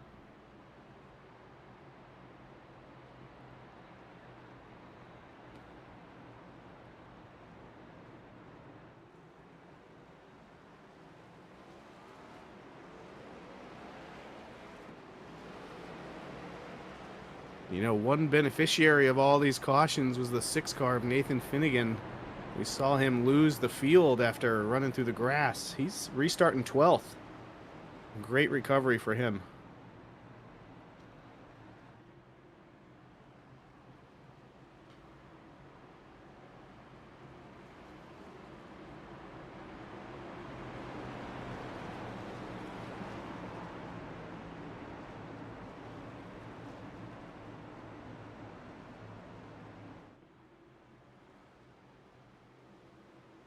We're hearing Travis Gilbert complaining that pit road closed on him when he was the lucky dog. Very similar complaint to what Waylon Turner mentioned. But it is league policy not to waive blacks for closed pit road entry. So I think Turner ended up getting the black flag for it, and Gilbert ended up maybe not getting his lap back as fast or as easy as he thought he would, having to go around in extra time before pitting. Oh, actually, he's got the black flag now. Oh, maybe they did clear it.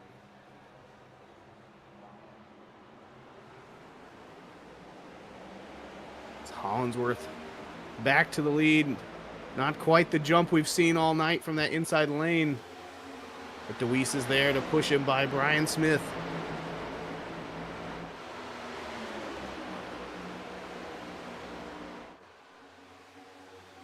Ooh, couple cars swerving to stay out of each other's way back there. Keep it straight.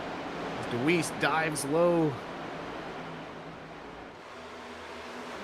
And lots of action happening all over the place, and it's unfortunate we can't show you everything, as the front is the place to be. No tires, 2 tires, 4 tires. Here comes DeWeese on the 4 fresh tires to the inside. Is this what he's going to need to claim his first victory of the season?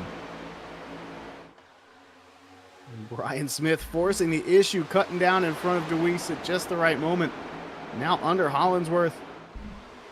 As DeWeese gets a little sideways. No, that's a driver. Hollingsworth in the wall. Just fantastic. My goodness, we're going to keep cutting each other off.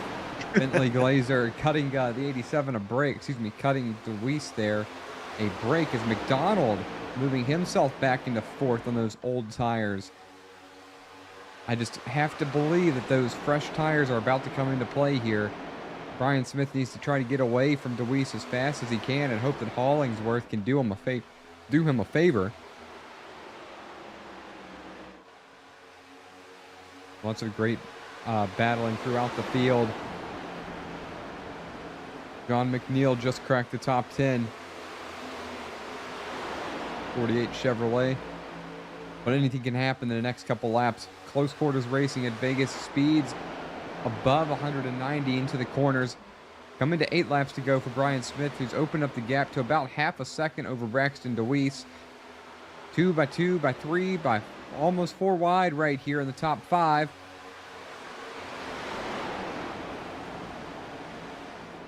Tate McDonald the third. We've seen all night when the leader gets a bit of a gap like this, the field tends to catch right up to him. I think Brian Smith is doing everything he can to keep that from happening. But I think as long as 2nd, 3rd, and 4th don't push the issue and get side by side too much, they should be able to bring him back into their reach. It's almost like super speedway racing in the sense that the guys behind him, if they get organized, they can catch them. DeWeese just saying, come on, guys, help me out. But Leveron, who we have not discussed being in the top 3, moved him to the top 3, as well as McDonald. Brian Patty back to 4th. Lots of movement happening in the top 5 as Smith is starting to lose that edge. DeWeese is beginning to reel him in as we're going to cross 6 laps to go. Now we've got multiple cars turning their fastest lap of the race, including that 6 car of Nathan Finnegan back on the charge up to 8th position after restarting 12th.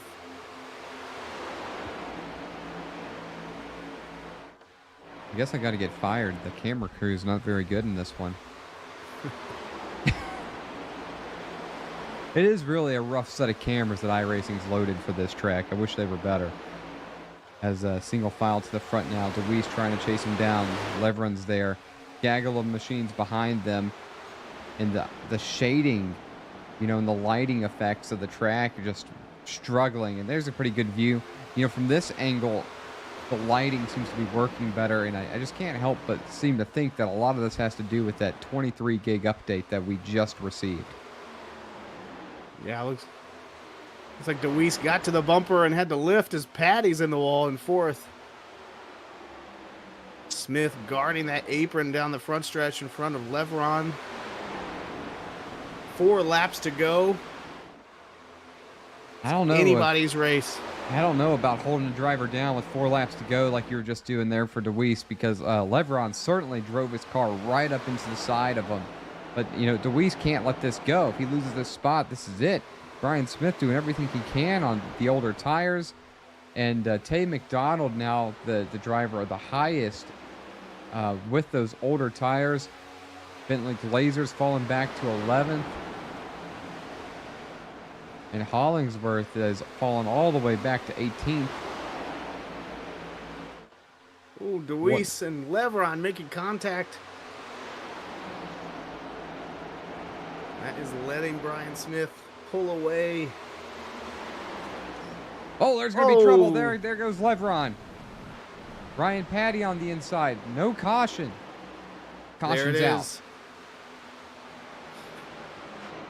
You know, that just goes right to it. Like I just mentioned, it's, you know, that side drafting piece there with this few laps to go. And the shading looks horrible right there, by the way. But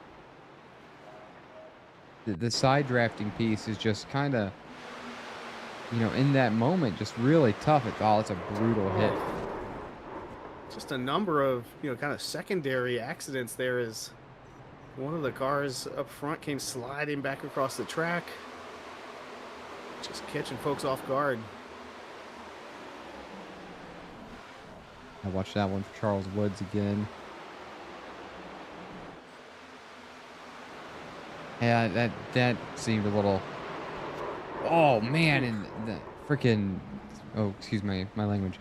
Daniel Nyman getting crushed. You know, like you said, a secondary accident that just didn't need to happen. Yeah, you don't, even when you hear the yellow flags out, you're not anticipating a car to come sliding across the track at 100 miles an hour. So right there, you got they just run out of room. Leveron runs them up.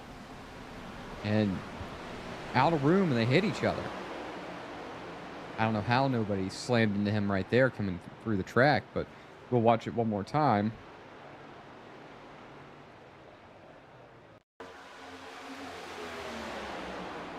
There's a 38.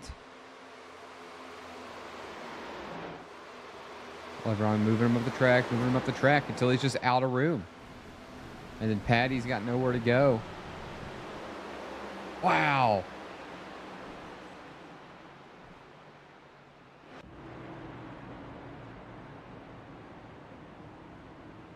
Yikes. I think this falls out of favor now for Brian Smith with nothing but fresh tires behind him. And we're going to have up to 3 green-white checkered attempts. You know who else I've got my eye on, who might be in trouble, is the 5th place car, Tay McDonald. This is his 37th lap on a tank of fuel. He might be able to get 1 green-white checker in, but if we have another, he might have to come down pit road, top off. Yeah, we'll just have to see. And I mean, they only got to get around one time.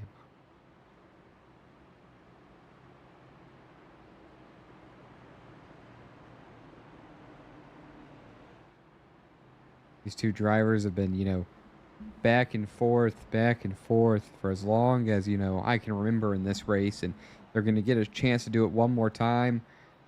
Cody Neal, last week's winner, is going to be starting third. Nathan Finnegan, who, you know, was very competitive early in this race, kind of got shoved off the racing surface. Prompted Alan Bergen to say, you know, landscaping. And he's found himself back to 4th. Yeah, and I don't think he's definitely the beneficiary of all these cautions. Yeah, I'm not going to say he can't just jump up in here and steal this.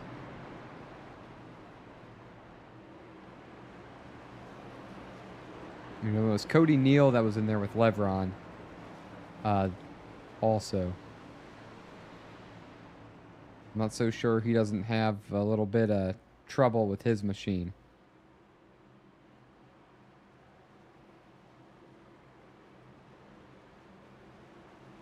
Yeah, what a hodgepodge of drivers here at the front. Brian Smith with 15 victories last season. And then to his outside, Braxton Deweese, an icon rookie, looking to break through into victory lane. Nathan Finnegan, last year's champion. Just everybody's here. Big names rise to the top when it's time to go. And that time is now. And who doesn't want to win in Vegas? All right, up to 3 more attempts here. So we You see Brian Smith pulling away one more time. We've seen the leader get a pretty good gap here on every restart. That outside lane, really one of the best restarts they've had all night. We've got cars wrecking behind them. We're going to be doing it one more time.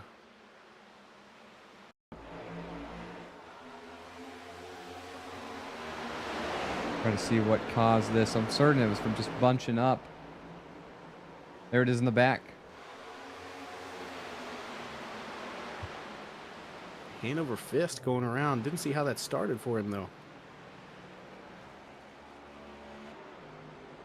Trying to get to the bottom of it here. Imagine just a bit of an accordion effect. You know, driver we haven't talked about tonight, a really cool paint scheme, just kind of gets booted right there. I don't want to say booted as in it was an intentional situation, but yeah, I think he just had to lift a little bit there on entry and ended up on the nose of 28 Patrick Colby. I'll try to watch this from the viewpoint of Patrick Colby.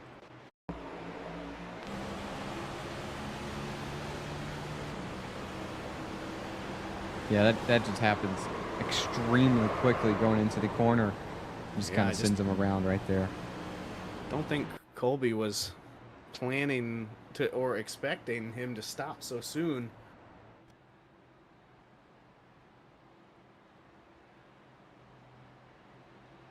But that's 90% of incidents come down to that. I didn't think the guy in front of me was going to slow down that much.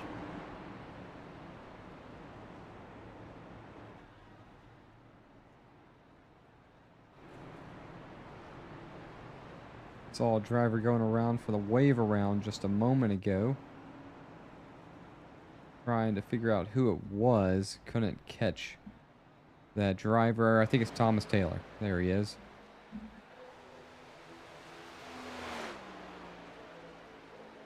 But another car closer to having an opportunity here. But we're going to have 29 drivers, I'm showing on the lead lap when we come back. Probably not. More like 26 because we got several drivers on pit road. John Purcell. So those lights are working. Wow. Kendall Everon. Kyle Gilbert. Another phenomenal, kind of like chrome looking paint scheme for Kyle Gilbert.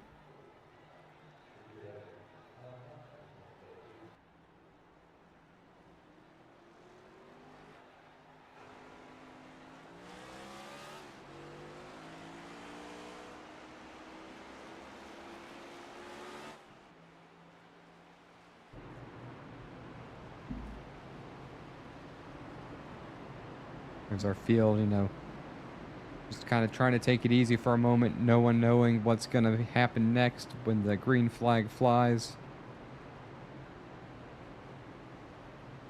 Who's it going to be? Because Brian Smith able to cool his tires off enough. As you see the 6 car of Finnegan and Cody Neal in front of him making some contact under caution. They're having some friendly chatter over the radio about how hard Finnegan can give him a push. They're coming back to green this time around.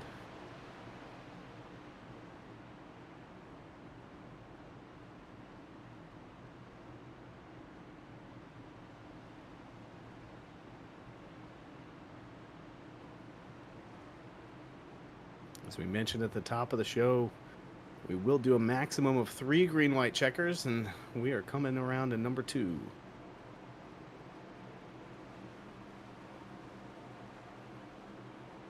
Think we'll be seeing a third. It's 50-50 is the odds I'll give you. Well, that's better than most casino odds. Actually, I don't think any are 50-50 for that matter. Brian Smith, DeWeese ready to push Smith right here at the start. Cody Neal not getting the start on the outside that he needs. Move DeWeese right there. Finnegan stuck on the outside. Who's it going to be up front? Is something going to cause another green-white checker? The field is bunched up halfway down the backstretch.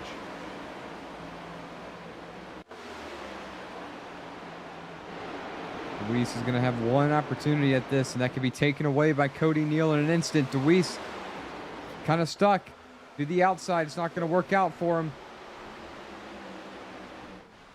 Car's wrecking, but no caution flag. The white flag is out. We're going to race to the finish. Oh, man.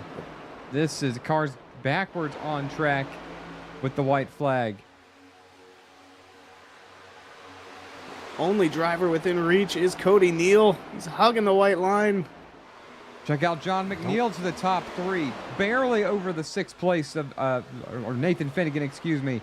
Brian Smith is going to win. Cody Neal, Finnegan by a couple inches over McNeil. Drivers all over the place wrecking. I think McNeil came across the finish line in a drift. We're going to play this back one more time.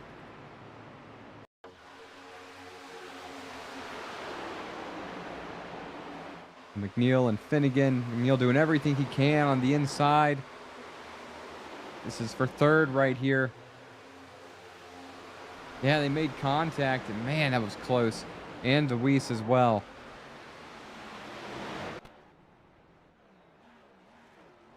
Brian Smith going to secure the victory with 2 tires. I think he might have blown up. No, he did not. Yeah. The driver radio is a flood with a mixture of apologies and kind of angry finger pointing. And that's exactly what you expect after some close, tight racing like this at Vegas here in the Icon Cup Series. I'm just going to back this up so everybody can kind of see coming to the end right here.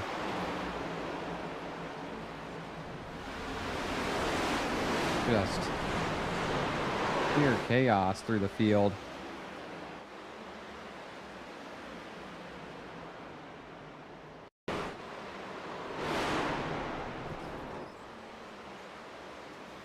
Wow. Oh, wow. Just Philip so many Bedurka. cars caught up in that. Yeah, Hanover Fisk, Robert Brown, Thomas Taylor.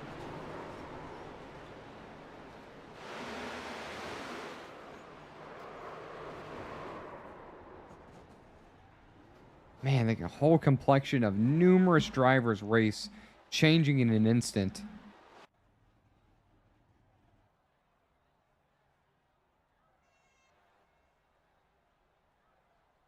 That'll be another one.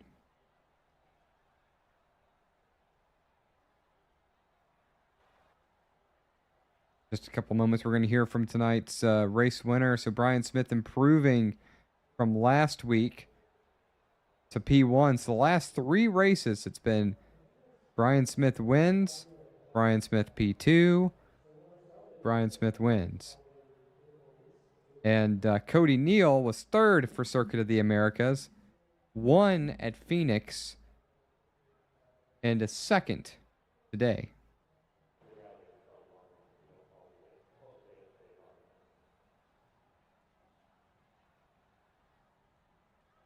Joining the booth now, Brian Smith. Shane. Brian, this is Shane and John in the booth. How you doing? Hey, guys, doing pretty good after that win. Yes, sir. Pretty impressive. You know, I was looking at the history book, saw that you started on the pole and won both of the last Vegas races. So my question is, why weren't you on the pole tonight? I think I just misjudged turn 1, the line you want to run. There's a few big bumps at the bottom of the track there in turn 1 and 2, and I just hit them, and it didn't feel too good. And I knew I ran the wrong line as soon as I did it. But it was all about race pace tonight, and despite the bad starting spot, still got the job done. Yeah, we saw you coming up through the race, and then looked like on your last stop you decided to take 2 tires or no tires. And walk us through what you're thinking there and how the strategy played out for you at the end. Well, track position's king in this next gen car, and I did not want to let anyone leapfrog me on pit road. In particular, the 8. He was pretty quick tonight, but did not anticipate that many people staying out. So I was a little nervous when I rolled off pit road and saw there were a few guys that stayed out. I know the 21 was pretty quick tonight too, and felt like he was going to be pretty tough to pass with that clean air, but just had to be aggressive. I knew if the 8 got in front of me, I'd probably be done, but just got up on the wheel on that restart, sent it 3 wide, and managed to roll the top well enough, and it was going to be a clean air battle till the end, and yeah, they felt pretty good out there and got it done. Yeah, I mean, we were just really impressed. Hey, we did have some cautions, but with the amount of hard side by side bumper banging racing, we were just really impressed how clean it was overall. Talk to us about that. How did you choose when and how much of bumper to throw into these guys as you're trying to get by? Well, I don't really want to put any bumper to anyone at a mile and a half. It's usually on edge, and at those speeds, it's tough to judge how to do that properly. But there's a little bit of leaning and a little bit of door rubbing there. But it's all about just holding the bottom and running a consistent line, not sliding the tires. It's unfortunate we didn't get any green flag stops tonight. I felt like that would have been fun and that would have shaken things up. But a little more yellows than I would have liked to seen, but didn't get to really show the long run speed as much as I would have liked to. But still drove through the field, still passed a lot of cars, still had a lot of fun. So yeah, it was a good night. Yeah, congrats again on the win. Anybody you want to give some shout outs and thank yous to? Yeah, thanks to you guys for doing the broadcast. Shout out to everyone else that was on track tonight. It was a lot of fun. And like you guys said, for the most part, a lot of clean racing. Shout out to Waylon for making this awesome Expedition Portal Mustang paint. And it was fun battling my teammates tonight. Cody was fast. Jacob was fast. And yeah, on to Homestead. Yes, sir. Good luck next week, and we'll see you then. Awesome. Thanks, guys.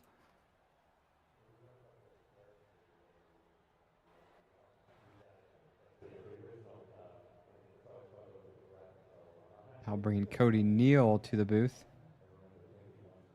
Cody Neal, Jonathan Leach, Shane Cochran with the SRM team. P2 here at Las Vegas. So the last 3 weeks, you have held every position on the podium with a win last week, and then P3, I believe it was, at Coda. What could you have done differently on the last restart to give yourself a chance?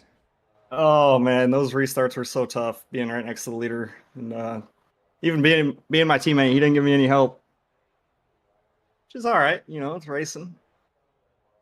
But yeah, if we 1, 2, or 3 more laps, I would have had him. His tires wouldn't have held up for even just another lap, I feel like. But it's all right. Feel all right. Just starting to get things rolling for the season here, and looking forward to what's next. All right, fair enough. How do you feel going into Homestead? This is one of my favorite tracks personally, and I'm looking forward to seeing the Icon series take to Homestead, as it really is a 2-groove track. Yeah, I love Homestead as long as we can keep it on the bottom. I'm not too good up by the wall, but maybe we can figure something out during the week. All right, well, good luck for you there. Is there anyone you'd like to mention or thank or talk about before we send you on your way? Yeah, the Buddy Motorsports team, of course, always putting in the work during the week. Waylon Turner for cooking up these good-looking paints for the team. You guys up in the booth, putting on the broadcast, really appreciate it. All right. Well, Shane, this is Cody Neal. Folks, thanks for tuning in. And Cody, good luck next week. And awesome for being on the podium the last 3 weeks, starting to see a trend. Thank you. All right, Shane, we're going to bring now to the booth Nathan Finnegan for you. Nathan, this is Shane in the booth. You got a copy? Yep, I got you guys. Wow, we saw you start on the pole tonight, get caught up in a little bit of some contact, spin through the grass, and then make it all the way back up to P3. Take us through your night. Yeah, I mean that's I think that's a pretty good summation of it. We were everywhere and nowhere all at the same time. It felt like I mean the 6 Chevy URI Camaro was definitely quick. I just couldn't fire off well on short runs, and I was really hoping for getting some long run pace going, and we felt good at the end of stage 2. We were catching the leaders and hoping to do something in stage 3 with some green flag stops, and unfortunately just didn't happen. And then yeah, I think it was a 97 off of turn 4, had some connection issues or something, and then all of a sudden, next thing we know, we're bouncing off the wall and we're rolling through the grass, which was unfortunate. We kept the car in one piece, so that was huge. Lost all that track position though, and that really put us behind the 8 ball in terms of strategy for what we could do at the end there. We saved an extra set and we definitely used them, but yeah, glad we could turn things around and end up P3 and on a podium still. And outside of Phoenix, keep our luck going strong here to start out the year. And yeah, try to take this good momentum and go into Homestead with it. So hats off to the 78 for the tire call. I was hopeful to try to do the same thing. Just again, didn't have that track position on that final pit stop where we all took that final set of tires. So that's racing though. That's how it goes. And yeah, glad we could still finish with a good points day. So Yes, sir. A great day for you, like we said. Just really impressive recovery. We heard a lot of chatter on the radio about the new iRacing lighting model and shading. Here in the broadcast booth, it almost looks like the lights are on. What was it like in the car? yeah, it was we were talking about that. It was getting it was getting pretty dark. It's almost like we kind of took out the LEDs and put the old incandescent bulbs back in all these lights around the track. It was really, really dim, and uh, that kind of answered my question hearing it from you guys because I was wondering if it was just my graphic settings or if it was something on my end not being turned up enough or what be the case. So yeah, I mean, hopefully they can figure out a fix for it because we do like to run some day to night transition races in our league, and it'll be kind of a damper if we don't have the opportunity to run those because it gets so dark. Right.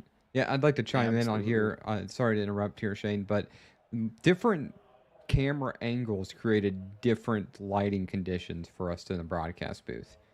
We would go from very lit conditions to very dark conditions, and it was nice to see because I felt like it creates a better immersion, but I would like a little more consistency across the board, and maybe it's just some algorithms that need to be plugged in from the iRacing team, but I do think it's a step in the right direction. Yeah, No, great personally, feedback. Good to know. it's got me nervous about the 12 hours of Sebring coming up next weekend. Not sure if any guys in the Icon League are jumping in there to do some road racing, but hopefully they get a fix in. And again, congratulations, Nathan, on P3, overcoming some adversity. Just really impressive watching you come up through the field. And we wish you luck next week at Homestead. No, I appreciate it, guys. Thank you very much.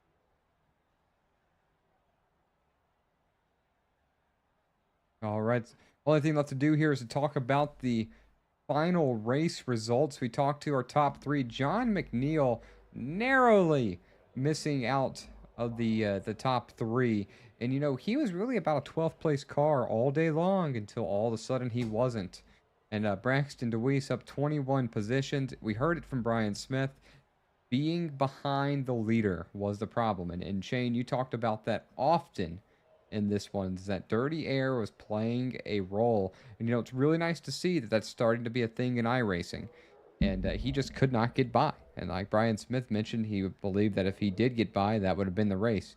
So DeWeese finishing 5th. Kyle Purcell is 6th. He was very strong early in the race. McDonald, really a great finish, having much older tires than everybody else. Last pitting lap 123, so 16 lap older tires on the field. Now, some drivers that, things didn't work out for. Hollingsworth finishes 17th. Bentley Glazer ended up finishing 23rd. And Adam Ball, we saw in that second incident him losing his machine. A couple other notables as well. Ryan Patty at the very end of it, after being in the top 4, top 5, ends up finishing 12th. So just a lot of things happen at the very end of the race with those wrecks occurring. John Ross, another one, having a great race, finishes 28th, and others. So just a really tough event. We had 25 drivers finish on the lead lap, and only 3 drivers 1 lap down. And then from there on out, you just see drivers that had nothing but, adversity as the race goes on. Yeah, such a mix of experiences tonight. Like Finnegan sounding a little disappointed to finish in 3rd. Meanwhile, I think Patinko, after that black flag going a lap down, he ended up with a top 20. And I think, seeing where he was in the middle of the race, that's got to count as a victory for him. Just a lot of comers and goers all throughout the race. Yeah, for most certainly the biggest mover so far at the end of the day that I see is Charlie Widner, up 22 positions. Braxton DeWeese again up 21. Kyle Gilbert also up 22, and he was 15th. Losers, John Ross, Kevin Gunther. Kevin Gunther, a driver who got the short end of the stick. Ray Lane, another driver who started up front. So again, yeah, lots of comers and goers and things that didn't really quite work out for others. But really looking forward to Homestead next week. It's my favorite track on the circuit. Would love to be in Miami this weekend or coming up weekend personally for the Cup Series, as it's the track that SRM likes to take our family and teams to every single year. And really thrilled to see, because again, it's really kind of a 2-lane track. You can run the wall, or you can, take a high entry in, and not really a diamond, but a big, called a big semicircle around the corner. So a lot of different ways you can run at Homestead. It always produces really good racing, and I can't wait to see it with a high I rating league such as Icon. So this is Jonathan Leach and Shane Cochran. We're going to say so long for the evening, and special shout out to the Icon series. Ladies and gentlemen, please do not play in traffic, as Tony Trapasso would always say. Good night. We'll see you next Sunday, same time, but from Homestead.